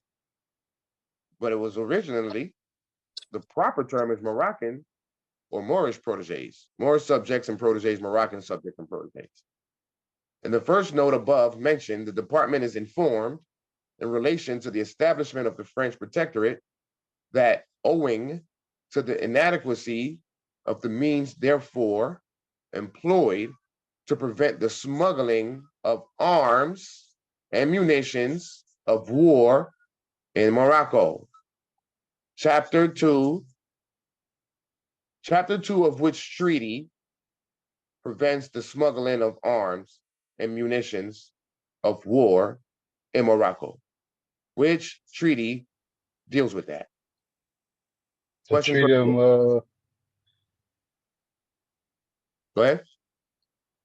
the Treaty of, that's the Treaty of Madrid. No, the Act of Algiers. That's correct. Act of Algeciras, chapter 2. Chapter 1 is the police taking control of the police. Chapter 2 is taking control of the arms of war. So in the first note above mentioned, the department is informed in relation to the establishment of the French Protectorate that owing to the inadequacy of the means therefore employed to prevent the smuggling of arms and munitions of war into Morocco, General Lodi had decided to declare martial law within the zone of French influence in Morocco in the matter of contraband of arms. We're supposed to be doing that. In the informal note of September 14th, Mr. Peretti, who was then acting as Chargé d'Affaires ad interim, made known the wish of his government that this government would give instructions to its representative at Tangier, looking to the designation of a delegate to assist in the revision of the protections list of people lying under the American jurisdiction. See, the American jurisdiction. Well, there's a big fire must be going on out there. I don't know if y'all heard that fire truck. American jurisdiction, a separate jurisdiction to Moroccan jurisdiction. So these are the two jurisdictions that we're supposed to choose between. Either you're going to stay in the American jurisdiction or you're going to go back home, Dorothy, to the Moroccan jurisdiction. Mr. Peretti added that it was not possible to accept the reserve of the United States relative to the right of foreign representatives to act in the last resort upon the decision of the Moxen in regard to the natives who should enjoy the protection of a foreign government. So the natives are the Moors, and the protection that they're receiving are of which foreign government? France. Article 6 of the Treaty of Fez. Remember, France was charged with the protections of Moroccan subjects. And France like to refer to us as Moroccans. They don't refer to us as Moorish. It's the French who refer to us as Moroccans. When you look at the Act of Algeciras, there's three versions, one of which is in Spanish, English, and French. So on the French side of the document, it says, how does it? It's in French. It says Moroccan. It says Moroccan in French, but when you read it, you can tell that it's saying Moroccan, even though it's in French. You can tell that it's saying Moroccan. I forgot what the word is, and I don't feel like going back and looking for it because I got three versions and I have to go sift through them all to try to find it. It'll take too much time. But they call us Moroccans, okay, in their French language. In regard to the natives who should enjoy the protections of a foreign government, with his note of October 7th, Mr. Peretti transmitted to the department copies of the official bulletin of the Morocco Protectorate promulgating the new judiciary system in the French zone of the Sharifian Empire. So you see how they're promulgating the new judiciary system in the French zone of the Sharifian Empire. Mr. Peretti called attention to the fact that the new judiciary system was intended to supersede the French consular courts on and after October 15, 1913. This must deal with that treaty with France and who was that treaty with? France and Germany. There you go. Franco-German treaty. With his note of October 7th, Mr. Paredes transmitted to the department copies of the official bulletin of the Moroccan Protectorate promulgating the new judiciary system in the French zone of the Sharifian Empire. Mr. Paredes called attention to the fact that the new judiciary system was intended to supersede the French consular courts on and after October 15, 1913, and under instructions asked this government to place its citizens under the new jurisdiction. Finally, with your note of the 7th of January last, you transmitted to the department a list of errata in the Bulletin Officiel and requested that the new French courts in Morocco be recognized at the earliest possible date. The new French courts in Morocco. The new French courts in Morocco be recognized at the earliest possible date. Turning first to the subject of the revision of the protege list mentioned in Mr. Paredes' note of September 14th, it is proper to state that the protection of what? I can't even highlight this. This document won't allow me to highlight. States that the protections of what? I'm gonna let somebody else tell me what the protections of who? Who are the Native Moors. Moors? Native Moors. In where?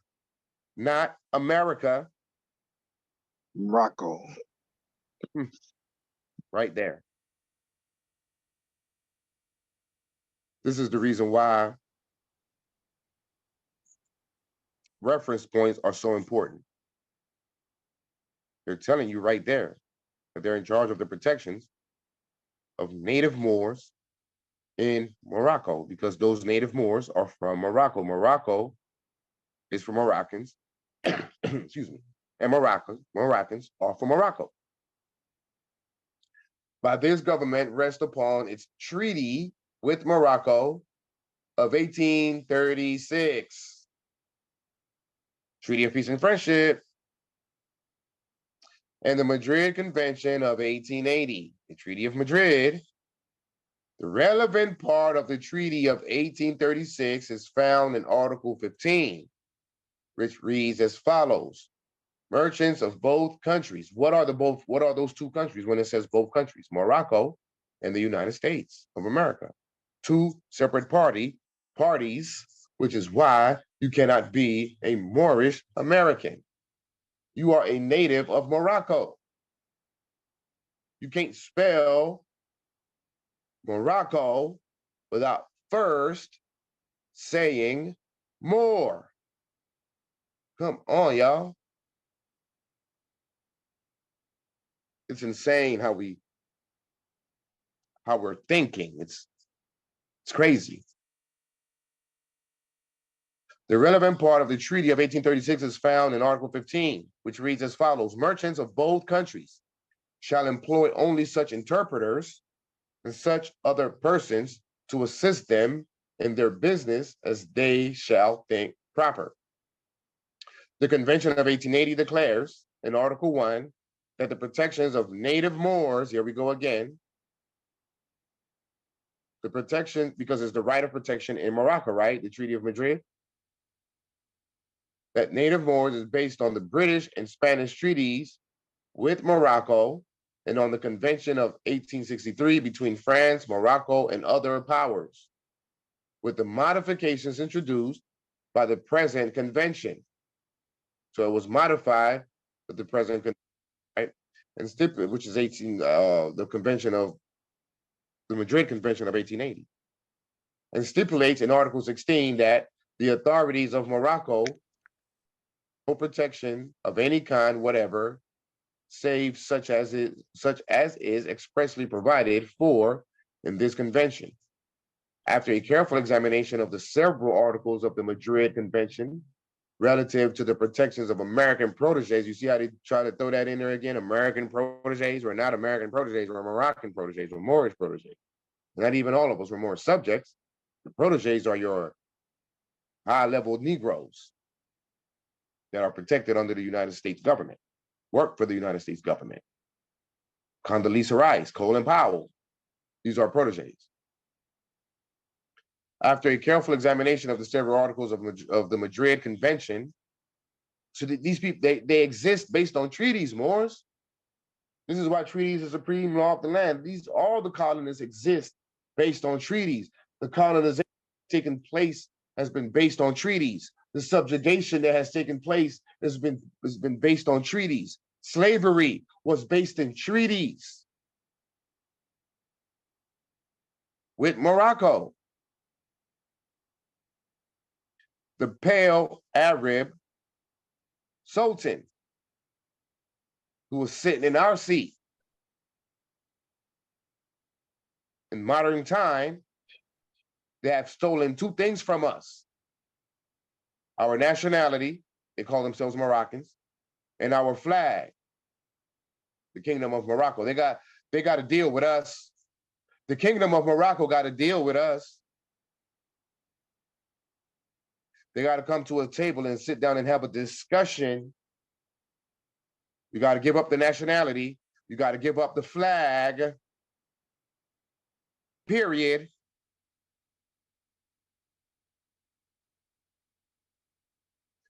This stuff fuels me, y'all. Big period. What was that, good brother? I say a big period. Big period. Y'all got to give it up. We're gonna have to sit down. We're gonna have to sit at a table and talk about this one. After a careful examination of the several articles of the Madrid Convention relative to the protection of American proteges, Moroccan proteges, the department is unable to reach the conclusion that the Moorish government enjoys the right ultimately to decide upon the persons who may become proteges of this government. You see that? So the Moorish government, because there was a Moorish government at the time. It's just that it was being operated by who? The Pale Arabs. On the contrary, Article 2 of the convention provides that foreign representatives at the head of a legation. The legation, again, was the several outposts or missions at the diplomatic body in Tangier for the colonists. So you had the American legation, French legation, German legation, British legation, German legation, Russian legation at the diplomatic body in Tangier. Today's version of that is the United Nations. And each country has a seat at the United Nations, just the same way each country had a seat at the diplomatic body. The United Nations is an offshoot of the diplomatic body, which has its roots is found in Moroccan law, our law. That's why the United Nations belongs to us ultimately. Like, come on. Moors themselves would tell you that the United Nations, okay, so you know how Black people are spooked out and boogie-manned out as it relates to, let's say, voodoo, for example. You know, certain things that they have demonized and put us, you know, they put the boogeyman on us. They have demonized certain sciences, astrology, zodiacs. Well, that's the same thing they did with the United Nations. They demonized it to keep us away from understanding the charter. I saw your hands was raised, Brother Ken. Then go ahead, brother. Now I just want to ask, like, so back in that time, just like right now, everybody's just not really aware of what's taking place. It was kind of like that still void when they got ready to come into power, when they did what they did back then. Rephrase what you're saying. I'm not sure I understood what you were saying. Like just right now, how we're formulating these states, and just the main public, they're not even aware. They just going about their day. You know, it's certain people that understand, but it was just real quiet back then, and it just transferred power. Yeah, yes, basically, yes, exactly. And it was even worse back then because there was no social media spread things across, you know. It was even easier to keep things under wraps. Keep things secret, keep things quiet. This is why the age of technology, which is the age of Aquarius, it's very interesting. The age of Aquarius brought about the age of technology, which allowed for international, universal dissemination of information. Hence why you could be in Buffalo, New York, and find out about AMPAG and the study sessions with Jay Bay in Colorado.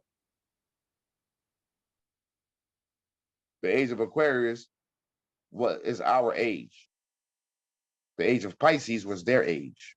And not even the whole thing, a good bit of it, but we still ruled in the age of Pisces, right?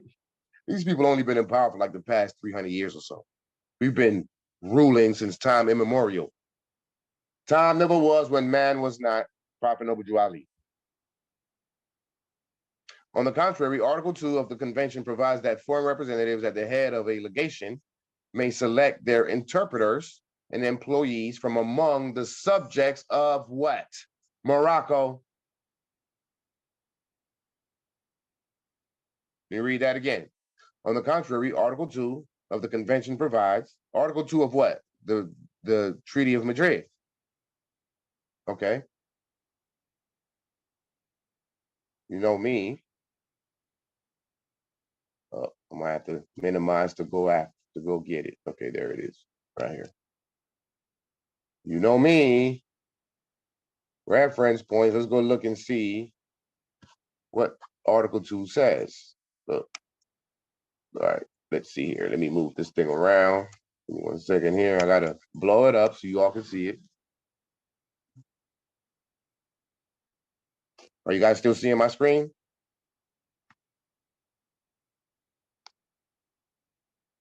Are you guys still seeing my screen? Yes, brother. Islam, yes. Yeah, but what are you seeing? Because I'm on my screen. Article 7. Yeah, see, something happened. Okay, I might have to stop share and share again because you're not seeing what I'm seeing.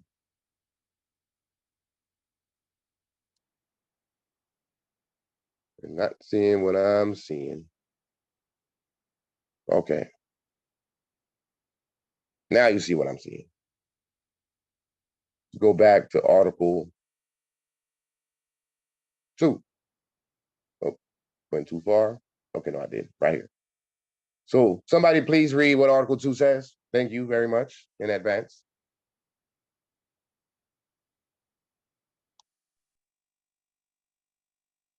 Foreign representatives at the hand of a litigation may select their Interpreters. interpreters and employees from among the subjects of Morocco and others. These protected persons shall be subject to no duty, impost, or tax whatsoever, other than those stipulated in Articles 12 and 13. So it says foreign representatives at the head of a legation, right? American legation, British legation, Spanish legation, etc. Foreign representatives at the head of a legation may select their interpreters and employees, right, from among the subjects of Morocco. Let's rephrase that. Foreign representatives at the head of a legation may select their interpreters and employees from among the Black people, from amongst the Negroes, from among the Moor subjects, from among the African Americans, from among the Pan-Africans. These are all subjects of Morocco. And what do they get in return? These protected persons, see, they're protected persons. They shall be subject to no duty, impost, or tax, whatever, other than those stipulated in Article 12 and 13. They're basically paying them to be sellouts. These are the proteges. You see?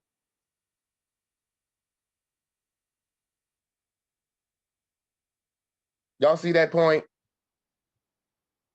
These are the sellouts. So it's no different than hiring I don't know, Jesse Jackson, giving him a 501c3 so that he don't have to pay any taxes, no duties or imposts, right? Same thing, isn't it? I mean, do you guys see that? I need a yes or no. Islam. That's a Absolutely, yes. absolutely. Yes. Islam. So, Another word for protege is a ward. When it was a ward of the estate. right. So Article 2 is what brought out all the sellouts. Everything is happening based on treaties. Article 2 brought out all the sellouts. Okay. Getting back to it. All right. So it says, where was I? Where did I stop? On the contrary, Article 2 of the convention provides that foreign representatives at the head of a legation may select their interpreters and employees from among the subject of Morocco or others. And Article 3 provides that consular officers shall be allowed to select their employees.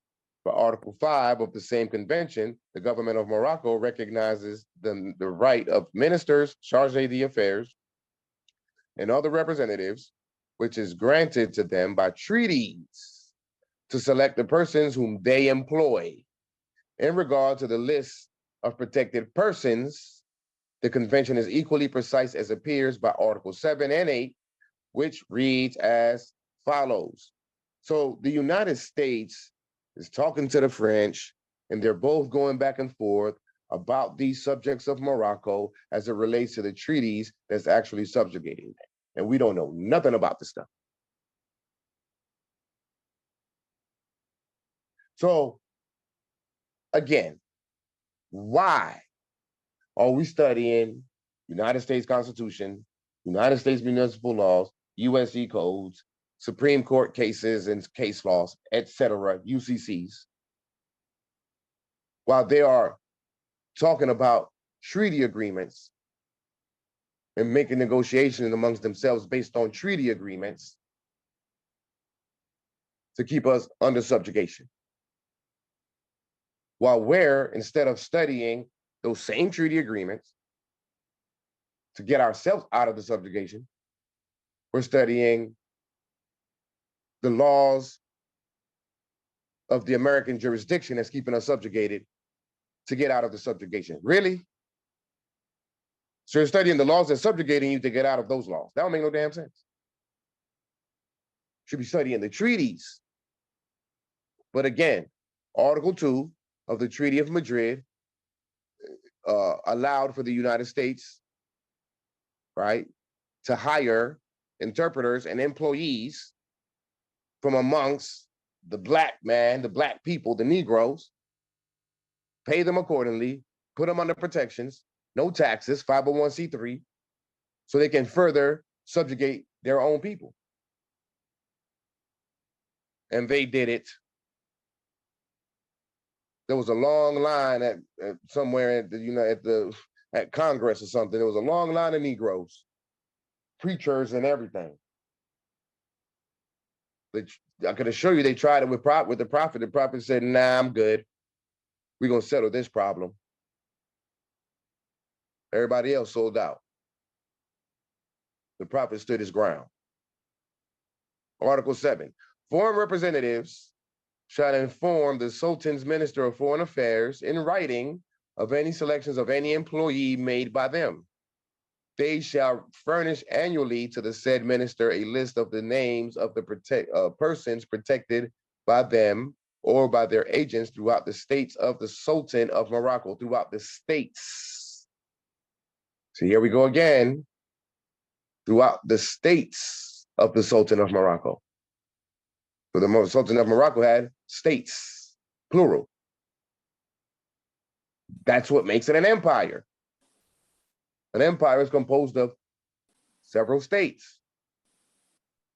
This list shall be transmitted to the local authorities, who shall consider as persons enjoying protection only those whose names are contained therein. Article 8. Now, Article 8 is what we stand on. For those of you who have your who have established your states, and those who are getting ready to establish your states, you would receive, let me see if I see it here. Is this it?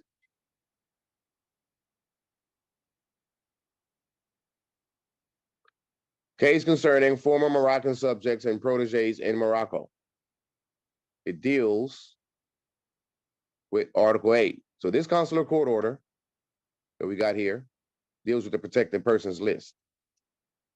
Is it? Let me make sure. Case concerning former Moroccan. Yeah, that's it. And proteges in Morocco.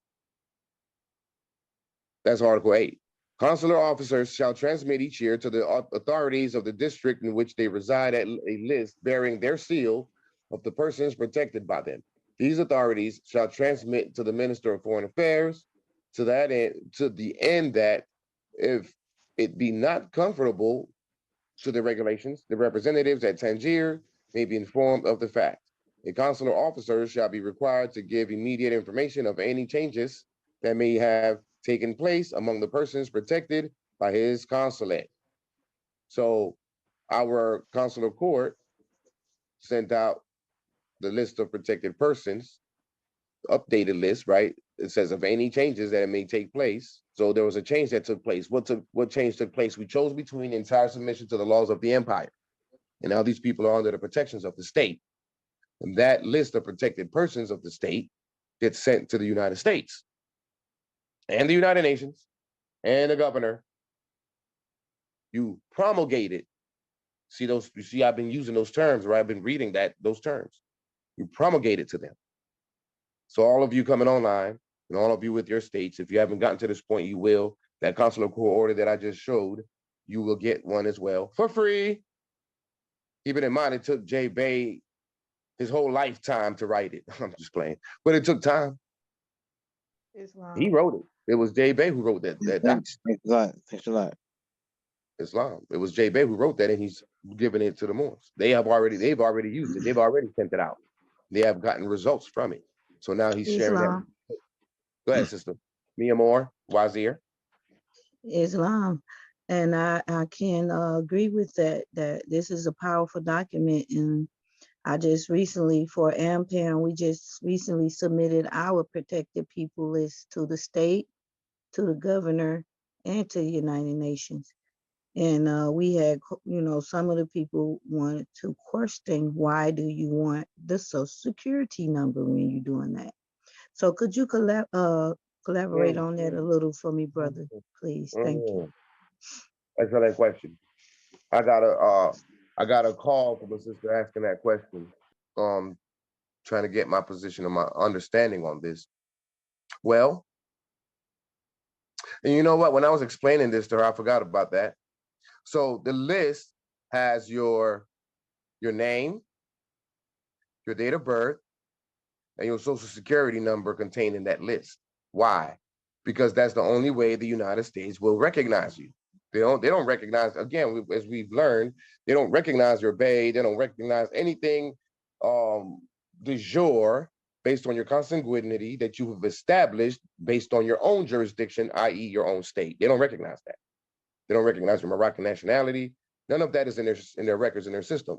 You're in their system as Moorish subjects.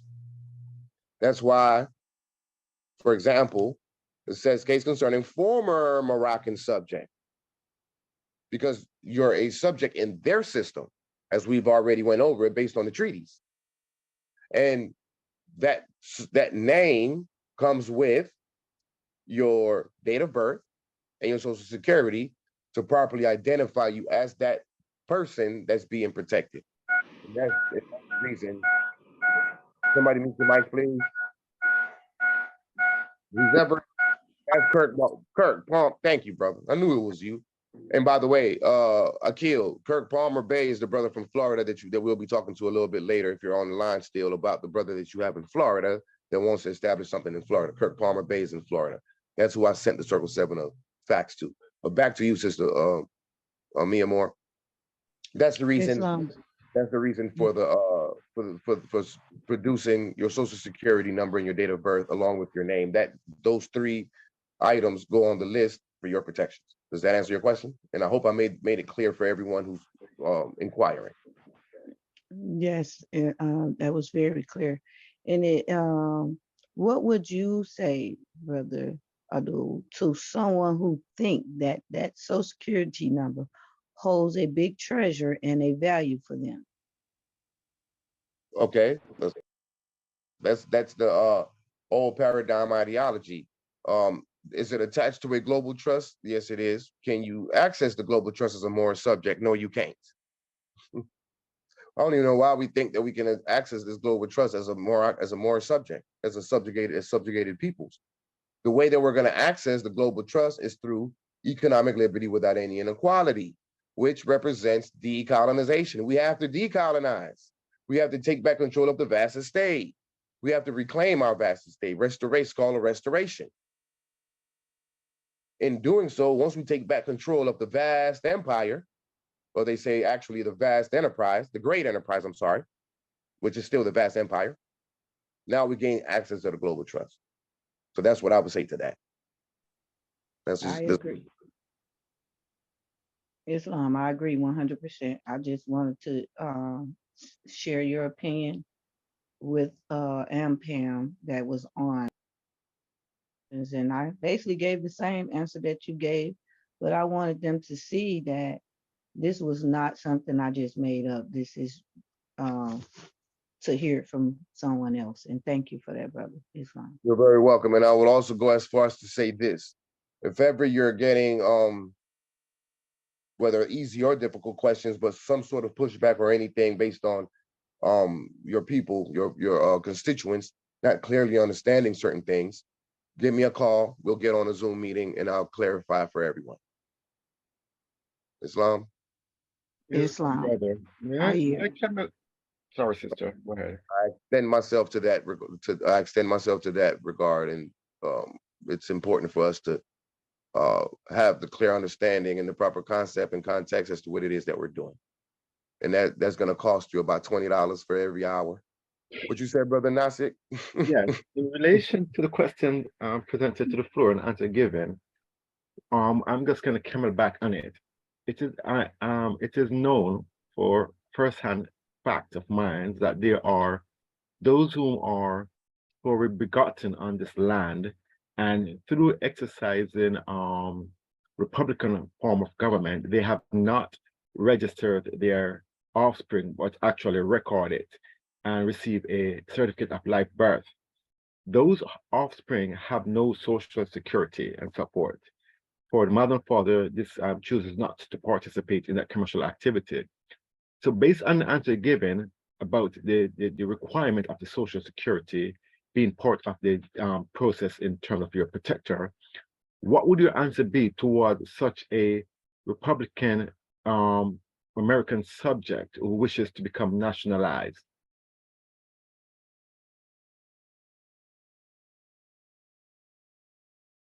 You're muted, brother. Oh, I'm talking. Thank you, bro. In regards to a more subject whose parents thought proper to not allow their children to have a birth certificate and social security number, is that what you're asking? Is that, brother? Well, look, that's an excellent question. I'm not. I will lean on my own understanding to answer this question.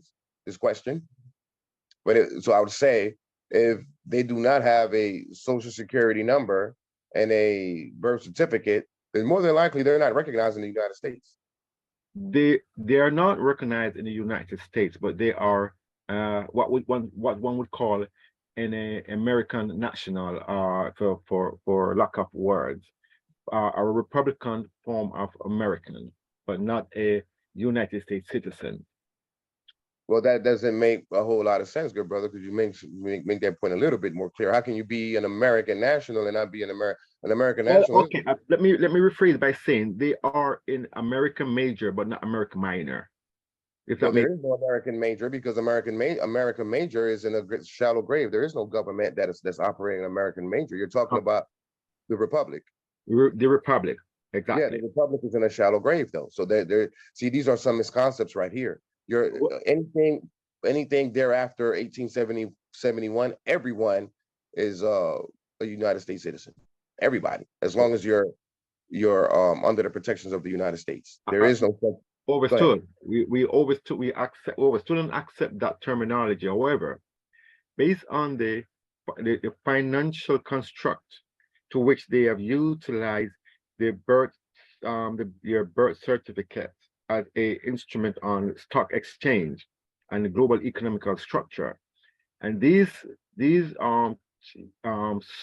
souls have no such thing. However, being born here on the mainland, not having a social, based on the answer given a few moments ago, if such a soul decided that tomorrow they wish to become a part of one of the state national, then go ahead. No, well, you would put them on the list with, if they don't have a social, you just put their date of birth. But here's the thing that I would say. So you have a child in the United States. Yes. In the United States hospital. Actually, no, the child was born. No, that's the child was begotten by virtue of a jeweler or at home. In one particular case, the child was begotten at home. Fair enough. Let's say they were born at home. Right. Either way, they were. Excuse me, Noraya. I'm sorry. Let me get something to drink. Noraya, you got your hands up? Islam, yes. I wanted to, I guess, add on to the brother's question, because I understand the scenario, being a mother of a child who does not have a birth certificate, who was born at home and does not have a social. So I definitely would like clarity on this. Okay. So that same child turns 18, right? They were still born in the United States, maybe not in their hospital, but you were born in the United States because there is no other jurisdiction here other than what's being established now. But they wasn't born in any of our states. They were born under the same subjugation as the parent. It says it actually in Resolution 75, right? So that child turns 18. My question to you all is this: can that child go get a job in a bank account? Yes, the child could. Yes. Okay. Now, please explain to me, how would I be able to go get a birth certificate? I mean, a job in a bank account without a social security or a birth certificate? How in the world would that be possible? Well, I work without a social security and all that. I don't utilize those as a more. Okay, I should answer the question by saying, one, based on their own policies and laws and rules and regulations and ordinances, etc., it is a felony for any institution to ask you for social security. Under the IRS code itself, right? It states that there is no law that requires any United States citizen or American national, and that's a term they use, to produce a social security for a job. You might require a EIN, but no social security. So overstanding the tax codes and law is what one would require or one would need to produce. Also, if one is working with a regular company and they produce to you a W-4, they can ask them for a W-4T form. Which,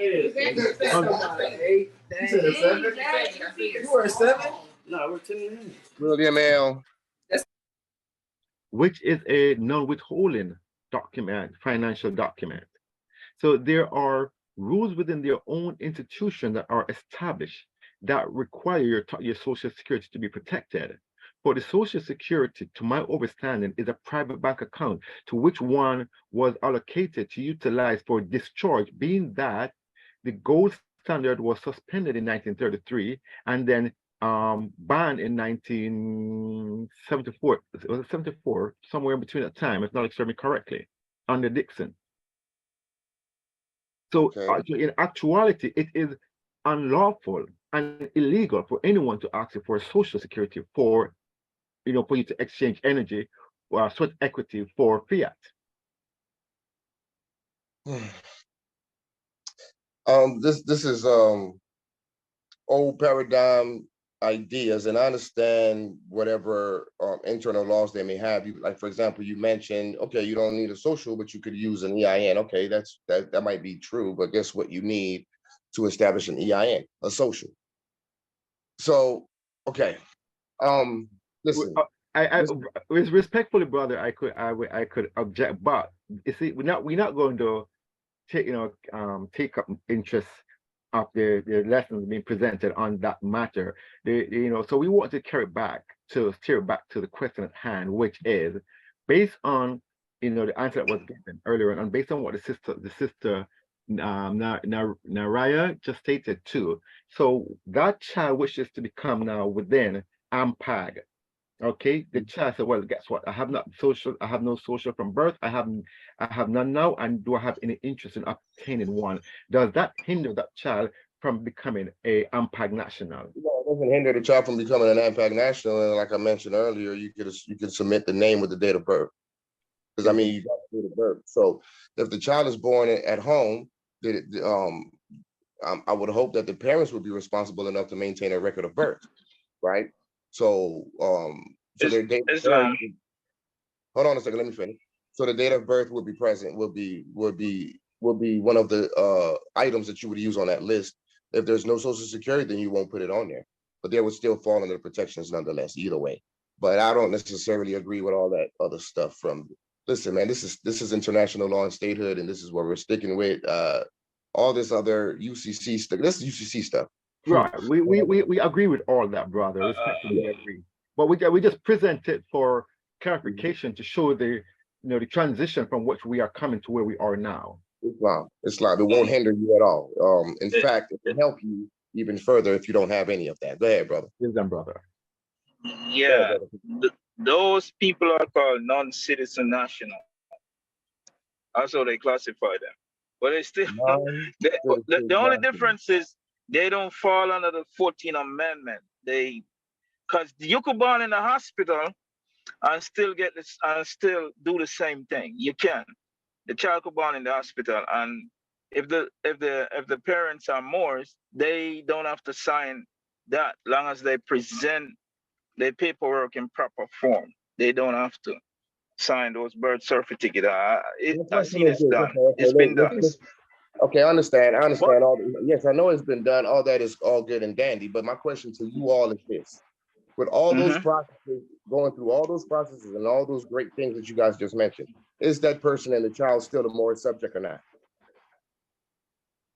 Yeah, in some ways. No, in the full ways. Yes, the child is a Moorish subject. Yeah, they're a Moorish subject.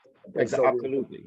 So any other process is irrelevant and nonsensical, because the ultimate job or obligation is to choose between the entire submission to the laws of the empire according to the treaty. We just went over the treaties. They're using the treaties against us. So we got to use the treaties for our protections and advancement.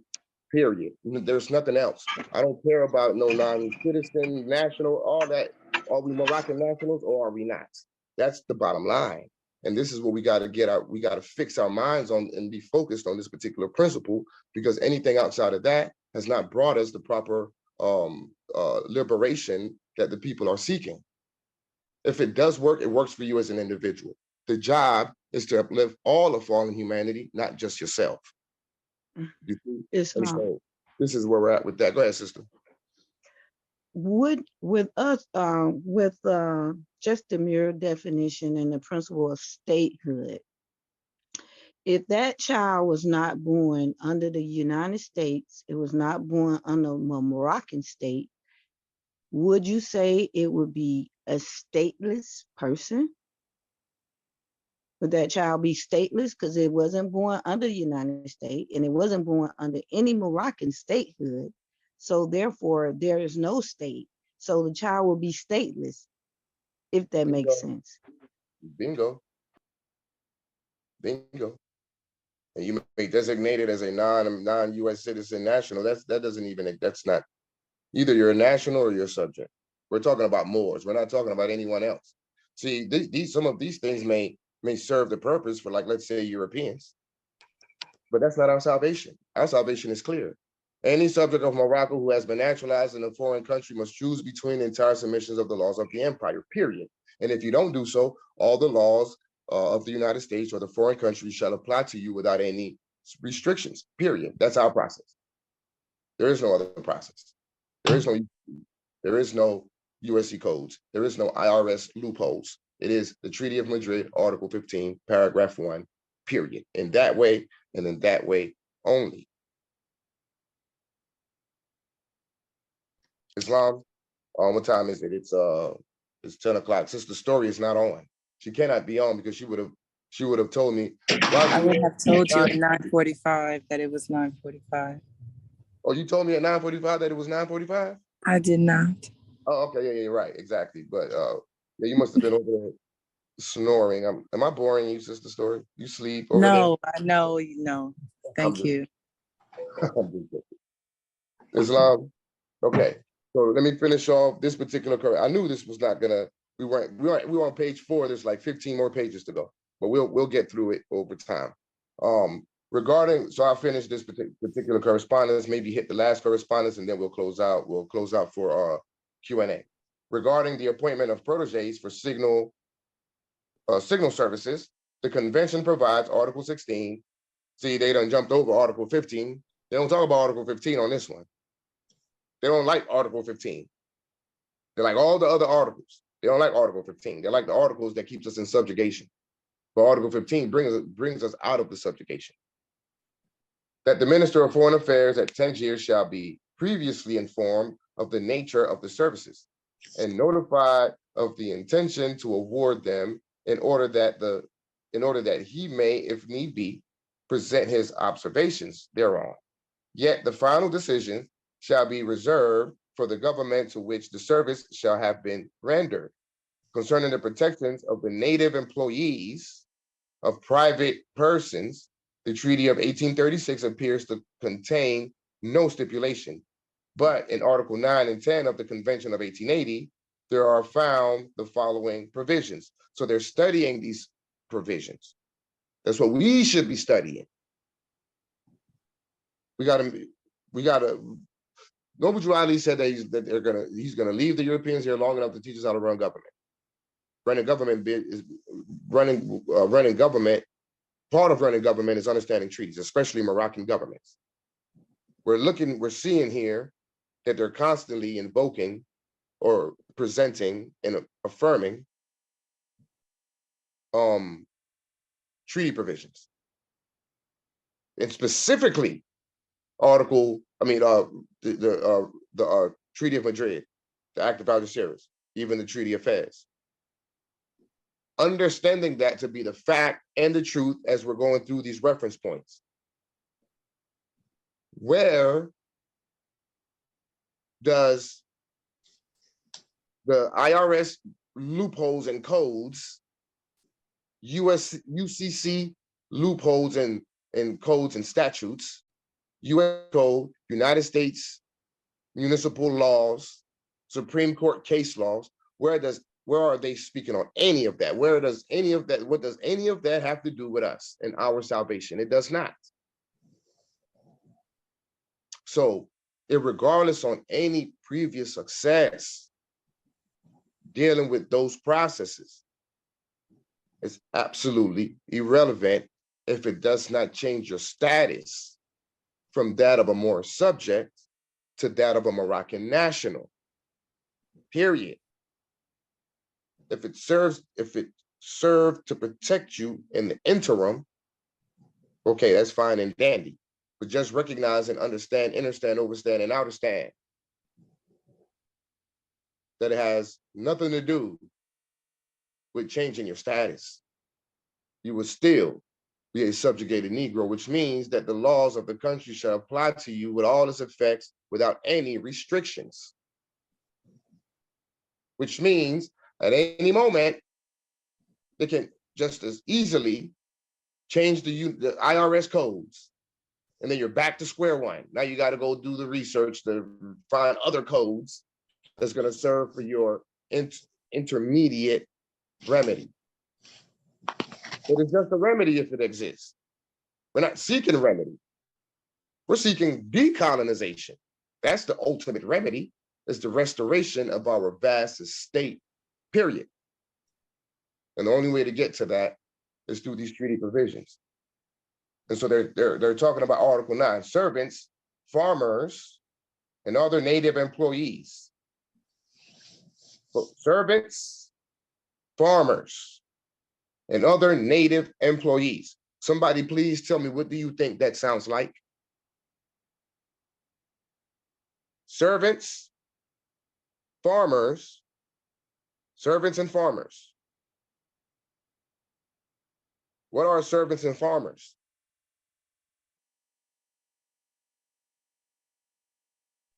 Anybody? Slaves and slave masters. Not necessarily, no, not slave and slave masters, just slaves, period. As servants and farmers. Django, they had the servants in the house, that's the house Negroes, the farmers are the field Negroes. The servants are the house Negroes, they are the servants, they're serving the masters, right? The butlers and what have you, maids and such, servants. And then you got the farmers, the field Negroes, out there picking cotton. And other native employees.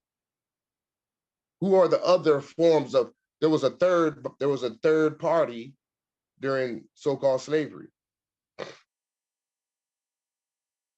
So you had the field pickers, the field Negroes, you had the house Negroes, and then there was another group of Black people. The overseers of the field servants. Okay, I didn't consider that. So then there's a fourth party. Indeed, your brother, you're right. You got the overseers, which was Stephen Candy. But then you had another one that used to work closely with the white man. I'll give you a hint. That service became what's known now as the police. Oh, the slave catchers. There you go. So you had servants, farmers, and other native employees. That would be the overseers and slave catchers, you see? Because of Article 9 of the Treaty of Madrid is why slavery existed. Which is denotative. I'm sorry, connotative. Because the real slaves are the Slavs, which are we already know that. Denotatively, we were actually just servants and farmers. Or you could say prisoners of war, what's the other terms? There's other terms that we use outside of slavery, right? Servants, farmers, and other native employees of native secretaries and interpreters shall not enjoy protection. That's why they was getting whipped and treated any old kind of way. They didn't enjoy any protection. The same shall be the case with Moorish employees or servants of foreign subjects. The same shall be the case with Moorish employees. Nevertheless, the local authorities shall not arrest an employee or servant of a native officer in the service of a legation or consulate, or of a foreign subject or protected person. These are all the proteges, without having notified the authority upon which he is dependent. If a subject of Morocco, in the service of a foreign subject shall kill or wound any person or violate his domicile, he shall be arrested immediately. But the diplomatic or consular authority under which he is shall be notified without delay. You see that? These are the treaty provisions that had us in the conditions that we have been in the 1800s. Grand Sheik, could you remind us, because I forgot, what are the years in between in which we were in slavery that Prophet Noble Ali told us? You said it lasted from, what was those years? 1865, during the time of slavery. Slavery lasted between 1865. Oh, shoot. Yeah, exactly. I forgot. But those were Yeah.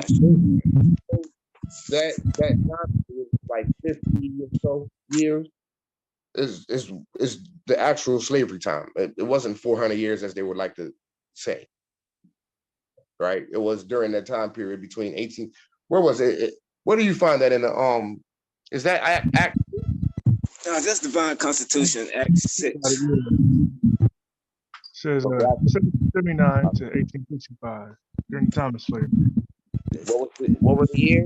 Yeah, 1779 to 1865, exactly. Right. So what did it say? Okay, let's do this. See, I done got in the zone now. I started off slow. I was all tired. With us, all members must proclaim their nationality, and we are teaching our people their nationality and their divine creed, that they may know that they are a part and partial. See, mine says partial, but he actually says part and parcel of this said government, and know they are not Negroes, colored folks, Black people, or Ethiopians, because these names were given to slaves by slaveholders in 1779 and lasted until 1865 during the time of slavery. But this is a new era of time now, and all men now must proclaim their free national name, as we have done. We have proclaimed our free national name as Moroccan nationals, right? To be recognized by the government in which they live. So now the United States have to recognize whether they like it or not, whether they want to or not. It's not a matter of us being under their jurisdiction for their recognition. It's about establishing our own jurisdiction for, and not even necessarily gain their recognition, but more so their respect than anything else. Recognized by the government in which they live and the nations of the earth, right? So the nations of the earth will be recognized, have been recognizing us. They have to recognize us. They don't have a choice. They can't supersede. They can't supersede or supersede the what's the word? It's an international term. Intervene with the impossibility of our performance, or supersede or intervene with the I just said it. I always forget that term. Supervene with the progress of our states. Let's put it that way. You know, in layman's term, let's break it down in layman's term. They cannot interfere with the progress of our states. They have no political interest in Morocco, as we just discovered in the proclamation from Roosevelt, and they reaffirmed on the second correspondence from United States to France, right? Okay, so the nations of the earth. This is the reason why Allah, the great God of the universe, ordained Noble Drew Ali, the prophet, to redeem his people from their sinful ways. What is our sinful way? We strayed away from the principles of our ancient foremothers and fathers and started worshiping after gods of Europe that knew nothing of. That was the sin. We're still doing it. The Moorish Americans are the descendants of the ancient Moabites who inhabited the northwestern and southwestern shores of Africa. That's the end of Act 6, which I don't believe he said the Moorish Americans are the descendants. The Moroccans are the descendants of the ancient Moabites, because question 31 says, what is the modern name of the Moabites? The answer is Moroccans, not Moorish Americans. You see the trick bag, part and partial, Moorish American. Man, get out of here. International law is exposing the converse of Moors. International law and statehood is exposing the infiltration and the corruption that has taken place in the Moorish Science Temple of America under the leadership of C. Kirkman Bey, the Colonel, E. Millie Ale, and the so-called reincarnated John Givens Ale. Don't get me started with this. Article 10. Nothing has changed with regard to the situation of brokers as established by the treaties and by the Convention of 1863, except what is stipulated relative to taxes in the following articles. Insomuch as the Madrid Convention refers in Article 1 to the Convention of 1863 between France, Morocco, and other powers, regarding the protection of native Moors,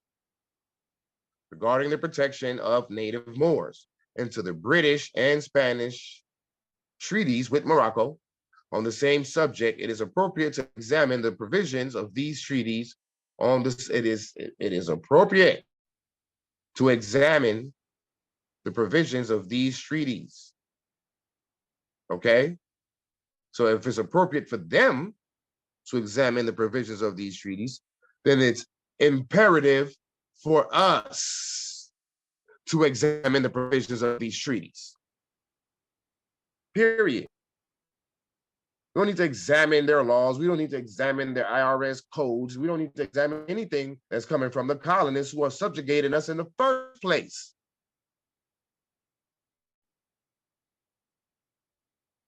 It is our job to examine the treaty provisions if we're serious about our salvation and the liberation of our people.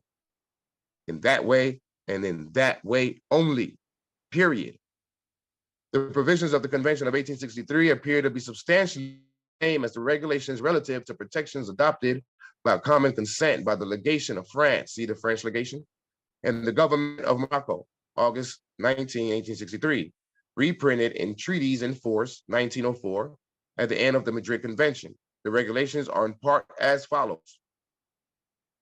Protected persons are divided into two classes. The first class comprises natives employed by the legation and by the various French consular officers. Nalami, you're marking up, Nalami, you're marking up my document, please. Could you stop? It's like yellow lines all over. Where was I? The second class is of native factors, brokers, or agents employed by French merchants for their business affairs. French protection is not extended to natives employed by French citizens in agricultural occupations. Cotton pickers. It is moreover understood that agricultural laborers, herdsmen, or other native peasants in the service of French citizens. Okay? Let me read this. Y'all didn't hear me. It is moreover understood that agricultural laborers, herdsmen, or other native peasants in the service of French citizens. So they're talking about natives. Natives of what? Natives of Morocco. What types of native of Morocco? Subjects of Morocco who have become agricultural laborers, herdsmen, or other native peasants in the service of French citizens shall not be legally prosecuted without immediate information thereof being communicated to the competent consular officer in order that the latter may protect the interest of his countrymen. Right? This is why it's the right of protections in Morocco. They're protected, but their protections doesn't mean that they're not subjugated. They're just protected, right? They're under the protections of a law. Otherwise, they'll be stateless, which then means that the empire would just collapse. The list of all protected persons shall be delivered by the proper consulate, the competent magistrate of the place shall likewise be informed of any changes that may subsequently be made in the said list. Before I continue, something just hit me. Sister, I forgot her name, I'm sorry, I don't want to butcher it, who had the baby at home. Did I answer your question decently enough? This is important.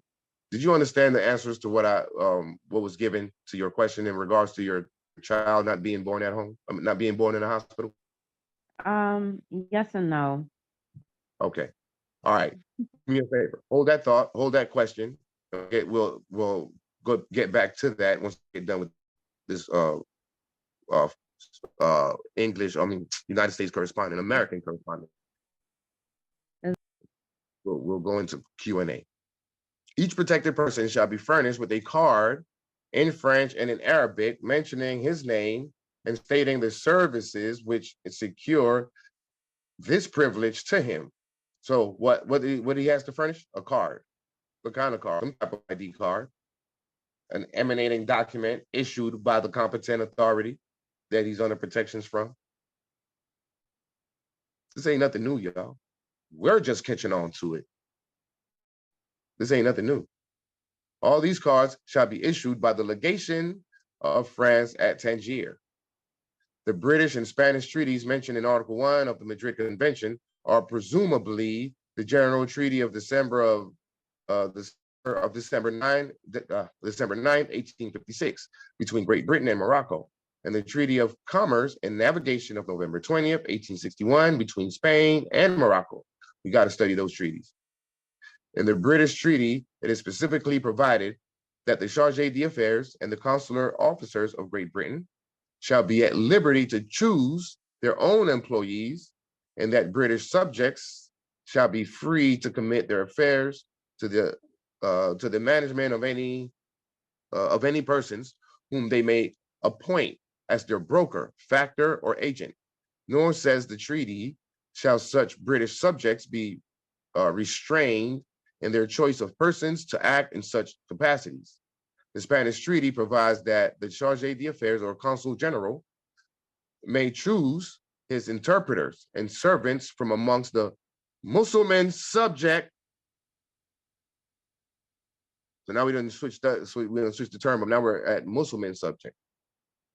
Or amongst those of any other country, that other consular officers may name employees either Mussulmans or subjects of another country, and that Spanish merchants may put their affairs into the hands of brokers or agents appointed by themselves, and they shall not be interfered with, nor shall obstacles be raised to the free choice of the person to fulfill this charge. It would therefore seem that the choice of the protégés of the United States in Morocco rests by right of treaty, ultimately with this government. Such appears to be the view which this department has always taken of the Convention of 1880, and which has been met, and it has been the basis of its action in carrying out the provisions of that convention. The question of the choice of protégés is, however, in the view of this government, but a phase of the larger question involved in the establishment of French and Spanish control over separate protections of Morocco. French and Spanish control. They had the French Protectorate, the Spanish Protectorate. On the subject of the French Protectorate, this government has heretofore expressed itself as being in favor of the reforms which France contemplated introducing into Morocco. We already know what those reforms are. In accordance with the stipulations of the Franco-Moroccan Treaty of March 30th, 1912, the Treaty of Fez, we just went over that, on the understanding that provisions be made for the preservation of American interests and rights in Morocco, based on the treaties, commercial or otherwise, which are at present safeguarded by existing treaties with that country. Read that again. Okay. Morocco, in accordance with the stipulations of the Franco-Moroccan Treaty by March 30th, 1912, on the understanding that provisions be made for the preservation of American interests and rights in Morocco, commercial or otherwise, which are at present safeguarded. So right now is being safeguarded by the existing treaties with Morocco, the Treaty of Peace and Friendship, the Treaty of Madrid, the Act of Algeciras. See, those other treaties, the United States is not part of those other treaties. They're not part of the Franco-Moroccan Treaty. They're not part of the treaty with Great Britain or the Spanish Treaty. They got their own treaty. One is a unilateral one, the Treaty of Peace and Friendship, and the others are multilateral, which is the Treaty of Madrid and Act of Algeciras, which those other countries are part of as well. The more important of these interests, of those interests and rights, it is proper now to enumerate. In the first place, attention may be drawn to the right of aliens to hold land in the Sharifian Empire. This right appears now to be based upon the provisions of the Madrid Convention and the Algeciras Act. On the Madrid Convention that talks about, it's talking about Article 11 and the Act of Algeciras. Well, he says it right here, Article 60, with a view to carry out Article 60 of the Algeciras Act, which is given them, which is reinforcing Article 60 of the Algeciras Act is reinforcing Article 11 of the Treaty of Madrid. The Sultan's foreign minister on December 5th, 1912, sent to the diplomatic corps at Tangier a set of regulations clarifying the public domain of the empire and defining inalienable property and alienable property. These regulations also laid down certain rules to govern the sale of the latter class of property to foreigners. It is understood that these regulations are not entirely consistent with the provisions on the subject of land ownership in the Act of Algeciras and the Convention of Madrid. Under Article 11, see, there he goes, he said it. Under Article 11 of the Madrid Convention, the right of all foreigners to hold, look how they put it in quotation marks, hold property, not own, hold property. And they got to pay taxes to do so. Anywhere within the empire is recognized. Anywhere within the empire. That's how they ended up in California from the 13 colonies. But the purchase of property must take place with the previous, now listen, consent of the government. The purchase of property must take place with the previous consent of the government. What government? The Moroccan government. So they can't even buy property without getting permission from us. But what type of us? Government officials, us, Sharifian authorities, in the capacity of a Sharifian authority, not in the capacity of a Moorish American. Question, brother, in relation to that point you just made. Would it be fair to say, had we maintained our empire status, our governmental status from the ages of time till now, that when we grant amnesty for them to occupy the shoreline for the purpose of commercial activity, with this article that was just read, we could have maintained that, and thus avoiding them from actually occupying the whole territory as they presently do today. They had the right to occupy or to spread. What we were supposed to do is control and govern it. But we didn't do that. We just let them do whatever, and we just like followed along as subjects. We were supposed to be in position and in power to govern their activities in Morocco, regardless if they're holding property or they're expanding across Morocco. We still should have maintained the authority and the power and the judicial, criminal and civil jurisdiction over them, as it relates to Article 102 of the Act of Algeciras. So they're acting upon these treaties while we're sleeping on the treaties. This is why now that have awakened to the treaties, I don't allow our mindset to go back to IRS codes, UCC codes, or any of that. We are staying strictly on treaties because this is what they are winning with, and this is how we're losing. If we want to win, we got to get back to the treaties, period. International law. By Article 60 of the Algeciras Act, this right was confirmed, and it was further provided that within a radius of 10 kilometers around the open ports and within 2 kilometers around certain other towns, land might be acquired by foreigners without the previous consent of the Moorish government. So there's a limit to how you can, to what you can do without the consent of the Moorish government. So it's got to be 10 kilometers around the open ports and within 2 kilometers around certain other towns. That sounds like the 13 colonies or something. I'm not sure. That's the point that I was making just now, because even when you go back to their constitution, it actually, forgive me for not being able to point out the exact quotation right now, but it point out that their place of abode was supposed to be on the seaport. Right. Yeah. But they were still given the authority to go past that based on Article 11 of the Treaty of Madrid. As he just mentioned up here. Where did he mention it? It says under Article 11 of the Madrid Convention, the right of all foreigners to hold property anywhere within the empire. Anywhere means anywhere. which means even way past outside the 10 kilometers and the 2 kilometers around certain other towns. You see? I mean, does that answer your question, Brother Nazik? I want to Yes, finish. brother. We together. Okay. The proposed regulations define inalienable property to include gish lands, the seashores, habus, right? Habus property, or mosque properties, tribal lands, forest land, desert, uncultivated or ownerless lands, or bearing land, and escheated property. The department is advised that practically all of the land within the 10-kilometer zones, especially at Tangier, is either gish land or seashore. Got to figure out what's gish. Consequently, there would appear to be little or no land lying within the 10-kilometer zones, which may be subject to private ownership without the consent of the Moorish government, right?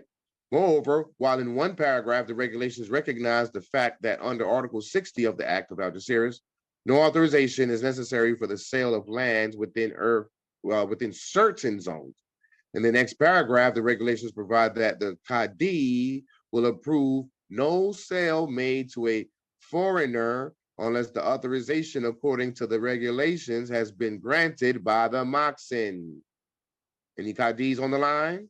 This is the kind of power you have. The Qadi will approve no sale made to a foreigner unless the authorization according to the regulations has been granted by the Moxin. It would seem, therefore, that if the regulations are correctly understood, an interpretation has been given to Article 60, which its terms would not ordinarily bear. By the same regulations, the Moroccan government reserves the right to annul or to revise any deeds of so-called inalienable rights or inalienable property, so-called, and then they put inalienable property in quotation, but it's based in who? The Moroccan government.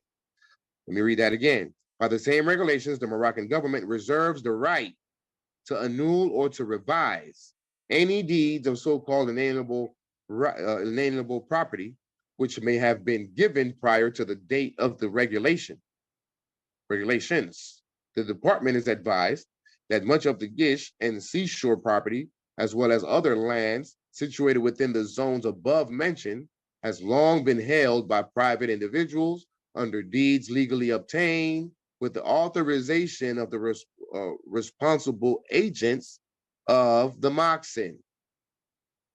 In view of this circumstance, it is difficult to believe that it is the intention of the Moroccan government to consider these regulations as retroactive in either operation and as thereby divesting or giving opportunity to divest rights in land legally acquired and officially confirmed by the Moxin's agents. The proposed regulations, as understood by the department, further provide in effect that no transfer of land will be authorized until the different Moorish intermediaries have stated that no government rights are infringed. Moorish intermediaries. This provision probably has in view the carrying out of that part of Article 60 of the Algeciras Act, which stipulates that before authorizing the execution of deeds, transferring property, the Qadi will have to satisfy himself of the validity of the title in conformity to the Mohammedan law. We have to examine, study treaties, specifically the Treaty of the Act of Algeciras. You see, he keeps bringing it up. The Act of Algeciras, the Treaty of Madrid. The Act of Algeciras, the Treaty of Madrid. Every so often, they'll throw in the Treaty of Peace and Friendship, but then they come back to the Treaty of Madrid and the Act of Algeciras. So what should we be studying? The Treaty of Madrid and the Act of Algeciras, period. The department is, however, advised that the records of land titles in Morocco are very incomplete and that this provision of the regulation may be used to delay indefinitely transfers of property in which the Moorish government has in fact no legal or equitable rights.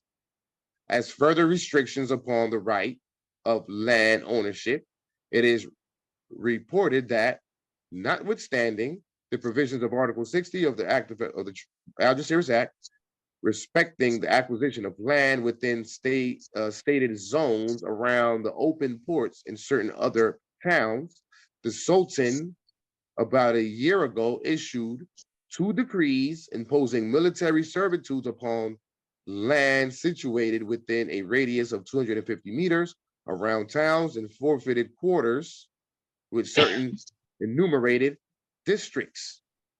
It appears that certain habus or mosque properties, the Alamo, DMT, Texas, mosque properties, that's the Alamo, right, which is a habu property, are alleged to have been irregularly disposed of in the past to persons subject to foreign jurisdiction, who hold these properties either without regular title thereto or by virtue of doubtful contracts. Sounds like fraud. DMT.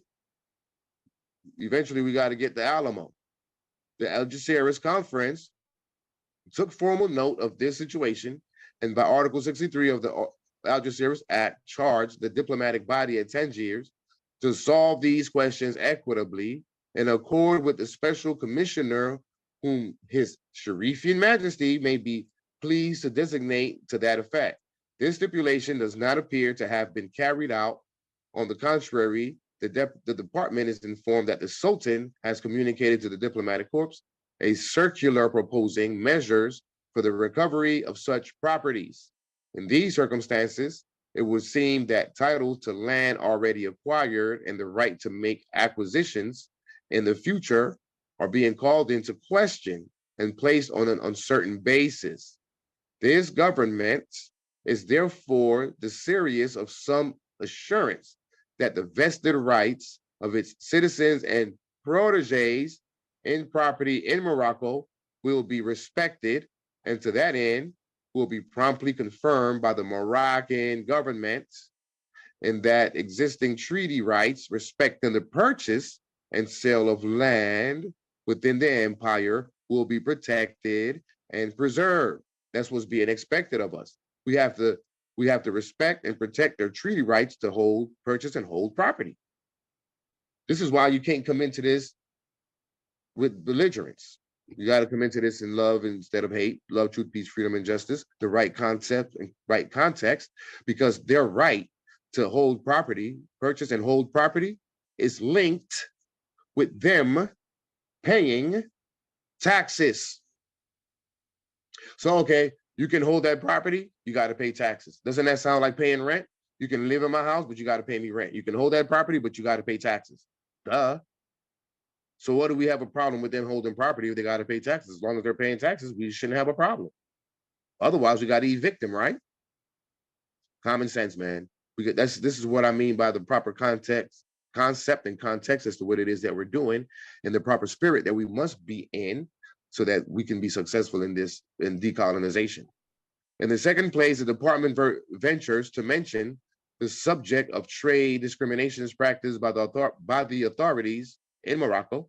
Complaints, apparently well-founded, have reached this government that customs duties have been imposed arbitrarily and without uniformity, that unreasonable export duties or surcharges have been collected, and that free and open competition in binding for the construction of public works, bidding for the construction of public works or the furnishing of supplies for the government have been denied. When you talk about public works, you're talking about Chapter 6 of the Act of Algeciras. It is reported that customs duties on the imports of the vacuum oil company vary for different ports of entry and for different countries of origin, thus in practical effect working a discrimination between importers at the same or different ports. For example, it is stated that in the recent past, the customs duty has varied from 5 5.50, 5.5 francs to 6.5 or 7 francs per case. The department is also informed that in 1911, exporters of olive oil in barrels from Mogador, Morocco, to New York were arbitrarily made to pay 14% surcharge as tare on the barrels, regardless of the offer and desire of the exporter or his agent to empty a sample barrel for the purpose of determining the exact tare of the shipment. This relates to chapter 5 of the Act of Algeciras, which is dealing with the ports. They talk about placentas in the Act of Algeciras. It is understood that Articles 105 to 110 inclusive of the Algeciras Act require free and open competition without preference of nationality. That's the Public Services and Public Works, Chapter 6. Again, it is understood that Articles 105 to 110 inclusive of the Algeciras Act require free and open competition without preference of nationality in bidding on proposals for public works and supplies for the Moroccan government. So they got to come to us, present bids, and we choose whomever based on their competency, not their nationality. Economic liberty without any inequality. There's got to be equality across the board. That's the third of the triple principle. The department is advised, however, that specific proposals are not always prepared so that real competition is possible. It is stated, for example, that the specific specifications do not always disclose the rate of duty on materials, machinery, and tools, so that distant bidders unacquainted with local conditions are placed at a great disadvantage in formulating bids. It is understood also that the opportunity of foreign contractors to take part in competitive bidding is minimized by the method of dividing large government contracts into allotments too small to attract any but nearby contractors. As the main purpose of the United States, see, this is that's very interesting. As the main purpose of the United States in participating in the Algeciras Conference and in the adoption of the act resulting therefrom was to preserve and increase its commerce in Morocco. Where did you get that? Where did we read this? Roosevelt's proclamation. Let me read this again. As the main purpose of the United States in participating in the Algeciras Conference and in the adoption of the act resulting therefrom was to preserve and increase its commerce in Morocco. This government desires equal opportunities for American commercial interests. You see, this government desires equal opportunities for American commercial interests, not only to maintain their present standing in Morocco, but also to share in the country's commercial development. So we have to understand these. See, now we understand they're giving us the answers to the test. We understand where they stand. We can use this to our advantage. In the third place, the department is advised that a commission composed entirely of French nationals has been appointed for the liquidation of outstanding claims against the Moroccan. Notice of this commission and of the date for presentation of claims has been communicated to this government and to American citizens and proteges in Morocco. The department is not at present advised as to the extent, the exact amount of the claims so far presented, but it is believed that this sum approximates 150,000. It is also understood that certain awards made by the claims commissions, which sat in 1910 for the purpose of considering the claims of aliens against the Moroccan, have not as yet been fully paid. This government, therefore, is desirous that the awards of the commission of 1910 be duly paid to the American claimants, and that some assurance be given that the awards of the present commission will be paid within a certain reasonable period. Finally, it is perhaps proper to mention the case of Jacob Benatul, an American citizen who has for some years been engaged in litigation before the Moorish courts in the, look at that, in the manner provided in the Treaty of Madrid, in an effort to secure the restoration of a strip of land said to have been arbitrarily taken and used for a highway. It appears that the property of Benatul bordered on a railroad, and that certain persons of foreign nationality, including Frenchmen and Spaniards, who own land on the opposite side of the road, erected buildings beyond their property lines, and thereby caused the roadway to encroach upon the land owned by Benatul. In the course of the litigation, Benatul obtained a judgment in his favor by the Shra, which on appeal, as provided by treaty, was confirmed by the Sultan's foreign minister. Thereupon, the Consul General of the United States, according to customs, requested the Moorish authorities to enforce the judgment, but they never acceded to the request. The only legal course then open to the American claimant was for him to sue upon the judgment of the consular courts of France, Spain, and the other countries whose nationals were concerned. You see, all these litigations, this litigation was dealing with a American citizen, and I'm not sure if the other party was an American citizen, but they were erecting building nonetheless. So more than likely, they were French and Spaniards. That's what it was. And who oversaw the case? The Moorish courts. This was in 1906. I don't know. This is interesting, right? Unless I am misinterpreting this. It is doubtful whether such a course would have proved effective, inasmuch as it is understood that the defendants would, in the event of a decision adverse to themselves, have had the right to appeal to the superior home courts of their respective countries. As the expense involved in such proceedings was prohibitive to the American claimant, the department has long desired. You cold? How did dog get over? You gotta mute yourself, Wazir. The department has long desired that this case, which has been a source of misunderstanding and diplomatic correspondence for many years. You went to the restroom? Yeah. Somebody mute your mics, please. Islam, brother Dimitri, mute your mic, please. Okay. Thank you. Should be disposed of by a settlement between the two governments. The foregoing statement covers the more important matters under discussion between this government and that of Morocco. There are other matters which have given rise, and by the way, the Moorish governments that he was speaking of earlier, we got to remember that the empire was still in existence at the time. So it's called the Moorish government, and we're expecting to see dark-skinned people and as prima facie, people that look like us, right, in those seats, except it wasn't. It was your pale Arabs. So that's the understanding of that, now that I'm thinking about it, as I'm reading this.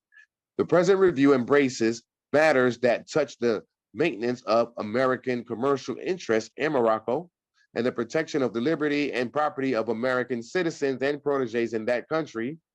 And it is for the purpose of removing any points of controversy in these particulars and bringing about an adjustment of them that this government, animated with a favorable disposition towards the reforms which the French Protectorate is designed to assure, has addressed itself to an exposition of the questions as to which it desires to reach a definite understanding and settlement as a preliminary to or incident of the recognition in due and proper form of the fundamental change involved in the establishment of a foreign governmental regime in the Sharifian Empire. I'm almost finished, y'all. This is a long read. In conclusion, it may be proper to call attention to the situation of the American missionaries in Morocco. These missionaries have for years labored in this field, including the districts inhabited by the Berber tribes, and as the department is advised, have maintained and continue to maintain friendly and mutually satisfactory relations with the authorities of the country. They have expressed themselves as most appreciative of the courteous and kind treatment accorded to them by the French officials in Morocco. This government therefore ventures to express the earnest hope that in any reorganization of the government of the empire, which may be contemplated or in progress, the rights and privileges of these missionaries may be carefully safeguarded, and every facility be granted them for the prosecution of their worthy and benevolent task. Accept, etc., J.B. Moore. So that was the United States to France. That's where we'll end the read. This particular document we'll pick up. We would have 9 more pages to go, and I think we'll be able to finish up on the next presentation. Islam. So the next up would be the French ambassador to the Secretary of State, April 22nd, 1914. I will end here, and I will open up the floor for any questions, concerns, or comments. Sister, you can begin. You can start with your concerns about your child being born at home. We can so we can dissect that situation and see if we can answer the question accordingly. I yield. Islam. Islam, I was just trying to gain some understanding, especially when the sister had said that, I guess she was utilizing my situation, or not mine per se, but in general, that a child born that way is stateless for the simple fact that we have not united and came forth, as far as our empire. So I wanted to basically get clarity on that. And what do you all suggest or recommend as forward movement for anyone that may be in that situation? Okay, what territory are you in? Florida Republic. You're in Florida. Okay. Well, I mean, well, based on what I'm hearing, based on the old paradigm, I guess when your child gets older, they can utilize some of these processes, IRS codes or whatever, to be able to secure jobs and be able to sustain themselves, right? But outside of that, though, if you don't have a birth certificate, if a person does not have a birth certificate or any emanating document that was issued by a state, then that person would be stateless. They don't have any protections, right? They're just hanging in the balance. But if there's any remedy within the United States dealing with UCCs or whatever, that's the only thing that will be left up to the child, except that now they got the research has to be done to determine which exact process needs to be undertaken in order for that child to have some sort of protections. Otherwise, it would be advised to just get a birth certificate and Social Security, because I mean, at the end of the day, with the birth certificate and the Social Security, you can life would be a whole lot easier as a subjugated Moor, right? If you go get a job, all you gotta do is present a driver's license and a Social Security card. You can't get a driver's license without a birth certificate and a Social Security card. If you're gonna go get a bank account, all you gotta do is just present those documents, your driver's license and a Social Security card. Boom, you got it. Instead of having to go through all the other loopholes to try to circumvent and do all this extra stuff and be a non-citizen national and all these processes and all this paperwork. Why go through all that when you're still subjugated anyway? So you might as well just get the birth certificate and the Social Security card and make life easier. Just go through life instead of having to do all this extra stuff that still keeps you in a subjugated status. The best option for you would be to get with, like, let's say, for example, there's a brother down there. He's on the call, Kirk Palmer Bay. He's looking to help bring Florida online. You can join forces with him, establish your your own Moroccan state government, and now your child will fall under that jurisdiction, which would be a much more favorable jurisdiction for him to fall under because he's a Moroccan, so he's a national of a Moroccan government instead of being a subject of the United States of America and their jurisdiction. So you got to choose one or the other. Either you're going to be in an American jurisdiction or you're going to be in Moroccan jurisdiction. There's no in between. Anything in between renders you stateless.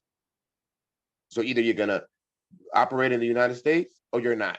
Well, if you're not, then you need to operate in the Moroccan jurisdiction. But if you're going to operate in American jurisdiction, especially at this current moment that you don't have a state in Florida, then it's best for you to just get the birth certificate and the social. It's not going to make a difference. You're still stateless, or should I say a subject. It doesn't change your status either or, whether you have it or not. You're still a subject in Morocco.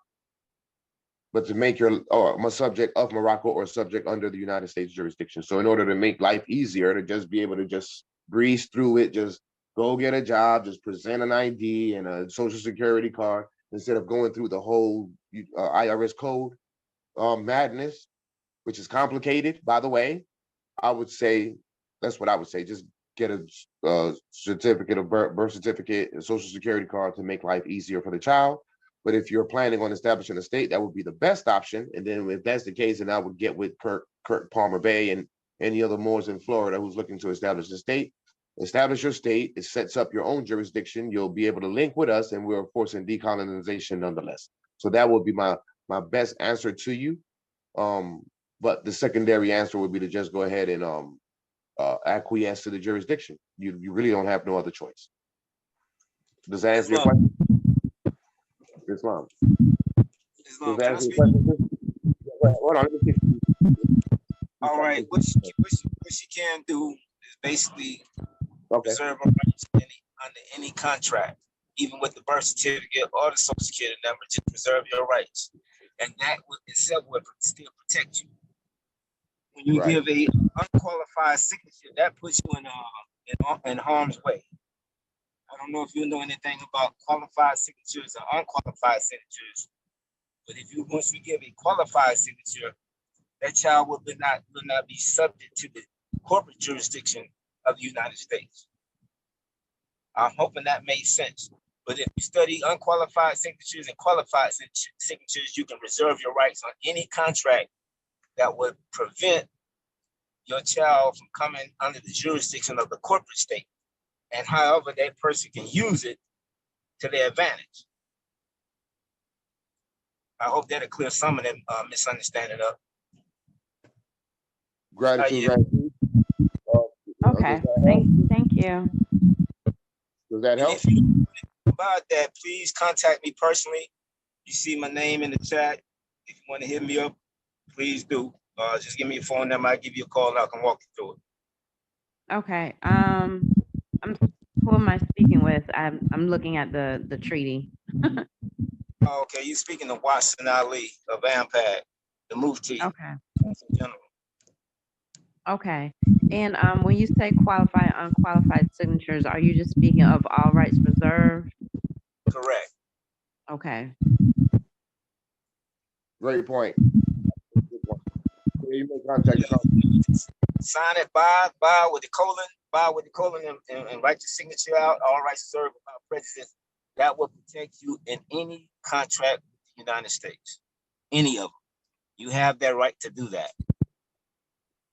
Okay, so us creating our own documents, like our own record of live birth, or how maybe our ancestors may have done it with the Bible or the Quran.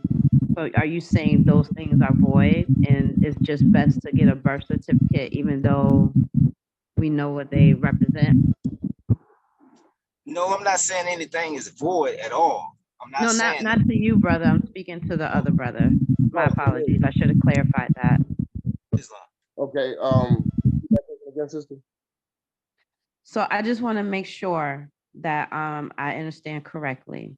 Mm-hmm. So us creating our own documentation, you're basically saying that is null and void, and to kind of just make things easier, just get a social security number in a birth certificate through their jurisdiction and not create our own for the simple Grant me fact the that we're rebuilding?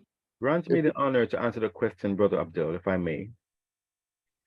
Go ahead, bro. What you should have done, to which possibly can still be done, is to go to the county administrative building and let them know that you would like to record the birth of a child.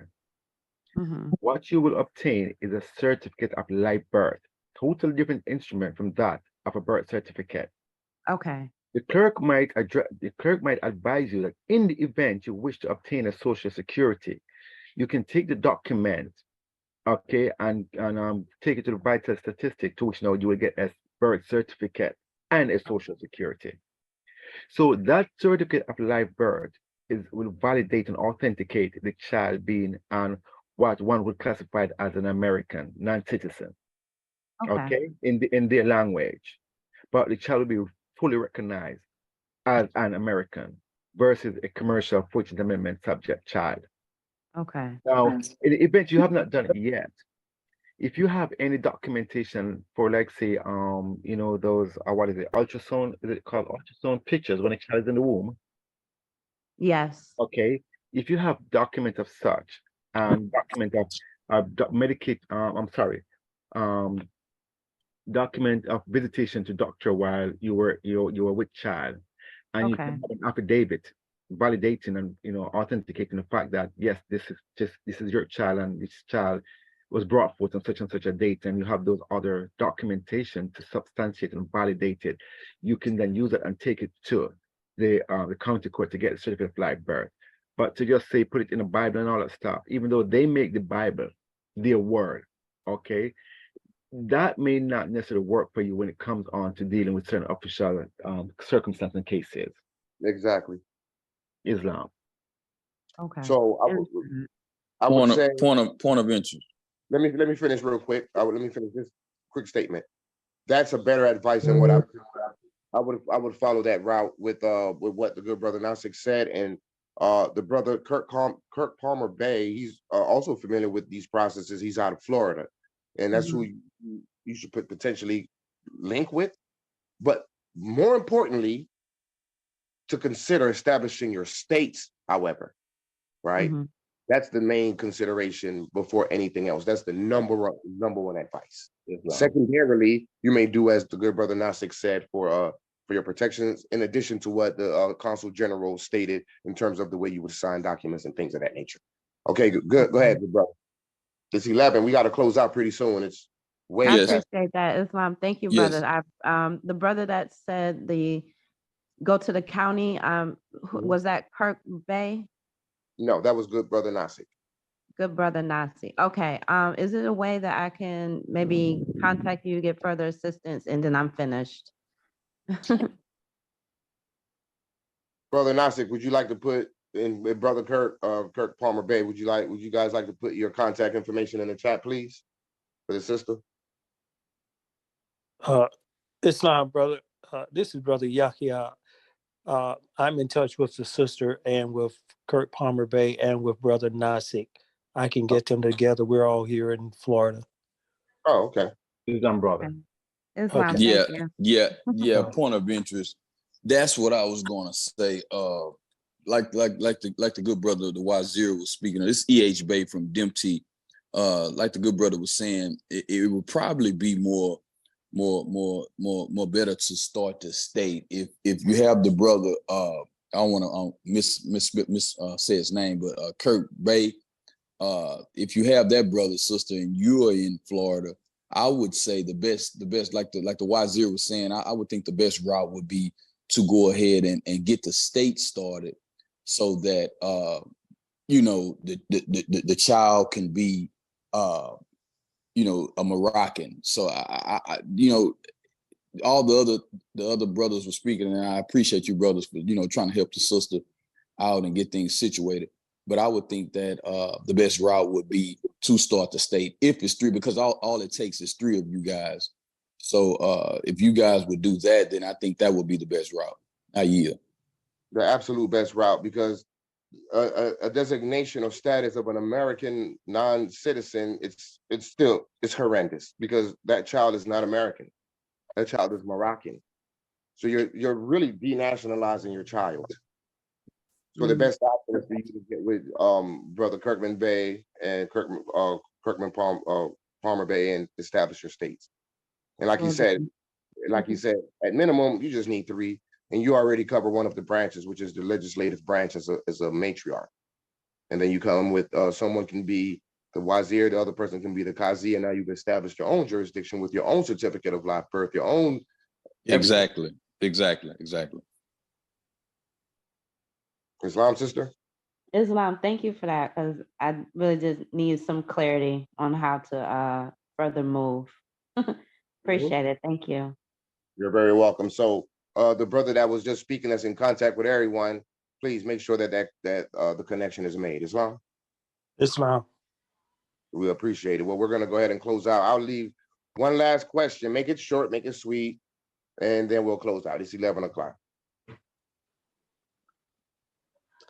Then I'm going to ask the question, brother, does my blood make me a Moor, or is it the declaration that makes me Moroccan? Your blood makes you Moroccan. Your declaration is your declaration of independence serves as your independence from the subjugation as a Moor. But by your Oh, you're breaking up now. Oh, can you hear me better now? Yeah, I hear you now. Can you hear me? Okay. Yes. You're a Moor by consanguinity. Your Declaration of Independence is to establish your independence from the subjugation of the United States as a Moorish subject. That's why you're a Moorish subject, because you're a subject, but you're a Moor by consanguinity. And so to change your status correctly, for the record, is to establish your own state and come under your own free national name as a Moroccan national. Choose between the entire submission to the laws of the empire, if you will. Does that answer your question? Yes, it does. Islam. All right, Moses. Somebody has something real quick? Okay. Islam, Moses, we'll go ahead and close out. But in closing, we've seen that in this correspondence, the French and the Americans kept talking about these treaties, and as it relates to Moroccans, even Muslims, they call this on there, native Moors in Morocco. They're talking about us while talking about treaties at the same time, and they're pointing out specific treaties and articles and provisions that deals with us and them, our relationship here in Morocco. Understanding that to be the case, then it only makes sense more for us to study the treaties. What treaties? The Treaty of Peace and Friendship, the Treaty of Madrid, the Act of Algeciras. As a side note, as a bonus, we can study the treaties with France and, or should I say, with Great Britain and Spain, and even France with Germany. So this document, you can always, I don't want to lose the page. We're on page 10. Going to the French Protectorate, French ambassador. Okay. So this document is the French Protectorate in Morocco. So you guys make sure you get that title, go research this document, read through this document, and follow the breadcrumbs. There's all types of jewels and clues left in the document for you to go back and make your own discernment to understand exactly who we are and what it is that we're doing. But this is absolutely necessary for us to study international law, treaties, legislation, all of which are legislative acts, by the way. The days of literature, we need to put that to the back burner. We bring the literature forward after we institute, or during the process, the phase of instituting educational reforms. Because the real literature was penned and scribed by our ancestors, who were telling us exactly as it was. But these documents, scrolls, etc., have been confiscated, taken, hidden under the Vatican basement Pentagon, wherever, the Smithsonian. We have to retrieve these documents to then institute educational reforms. This is where we get back into literature to clearly have a clear understanding on who we are. J. Edgar Rogers is not sufficient. David McRitchie is not sufficient. I mean, J. A. Rogers still calls us Negroes in his literature, for crying out loud. It's not like he's referring to us as Moroccans. All his stuff talks about Negroes. Same as Ivan Van Sertima, etc. We don't need any of this new age literature.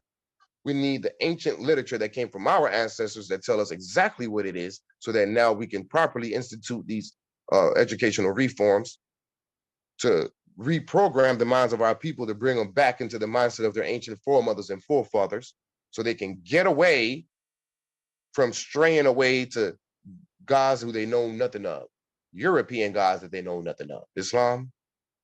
And so with that, I'd like to end. It was a pleasure to, yes, sister.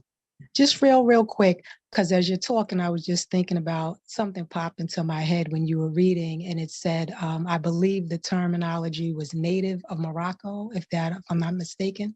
Native Moors of Morocco, or native Moors in Morocco. Native Moors in Morocco. Okay, so I just for clarity, because there are a lot of brothers and sisters who, erudite relative to the Aboriginal understanding, and some hold that position that again, this is not Morocco, and that the Moors, who were referred to as the Amaru, was kind of like another misunderstanding of who the Moors were, and then that spin on Amuracan for being the corruption of American. So could you just kind of give your perspective on that? And their perspective is pretty much that all of the Moors were colonists who were coming from Europe. So it kind of confuses matters. Okay, real quick, while we close out. First, I'll highlight this to answer your question. Right?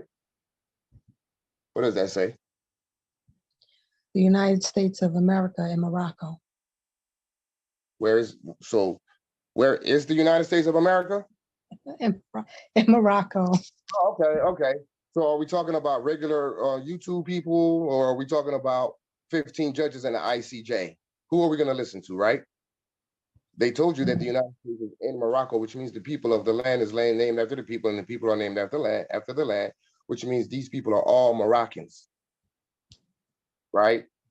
Do we have Moors that are colonists? Yes. So, excuse me. So we already understand that the United States was established by the British Moors. So you got to identify which type of Moors. You got Moroccan Moors, you got British Moors, you got French Moors, you got Portuguese Moors. The French Moors colonized Louisiana, the French quarters. I used to live in Louisiana. The Portuguese Moors colonized Brazil. What they do is they utilize what you call Mamelukes, which were like what you call, quote unquote, connotatively, the white slaves who did their bids on behalf of their master, the Moors, as soldiers and administrators. These are the Mamelukes.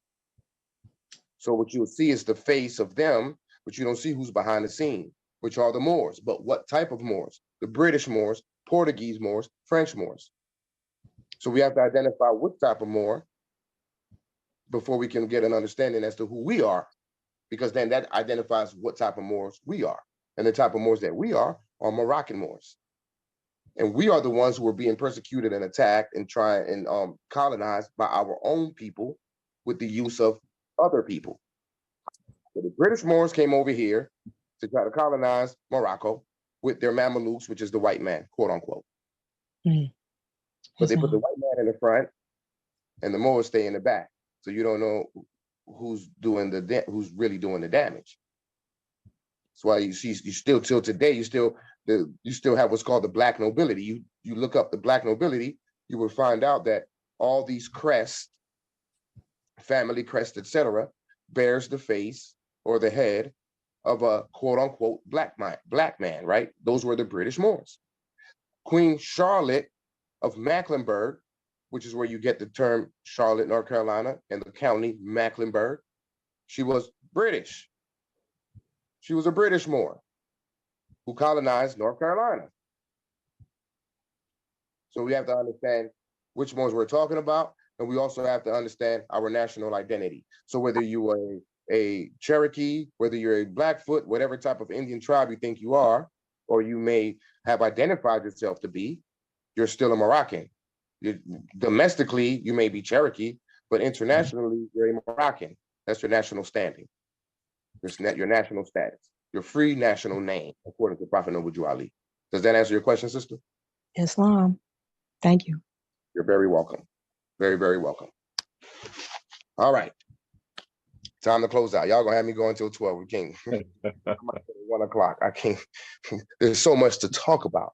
So I might have another class Wednesday so we can get through this document. So keep an eye out on the Telegram. I'll let you all know if we'll have another class on Wednesday. On Wednesday, I usually have meetings with the government, but it's also on Tuesday. So maybe I'll keep it short on Wednesday so that I can then transition into the class so we can finish up this document. I think it's highly important. But with that said, Moors, peace, love, and light. May you all have a wonderful night, and may the blessings of Allah be upon you all. And love. Islam. Islam. Islam, love and harmony. Peace and love. Islam, love, peace, and vibrations.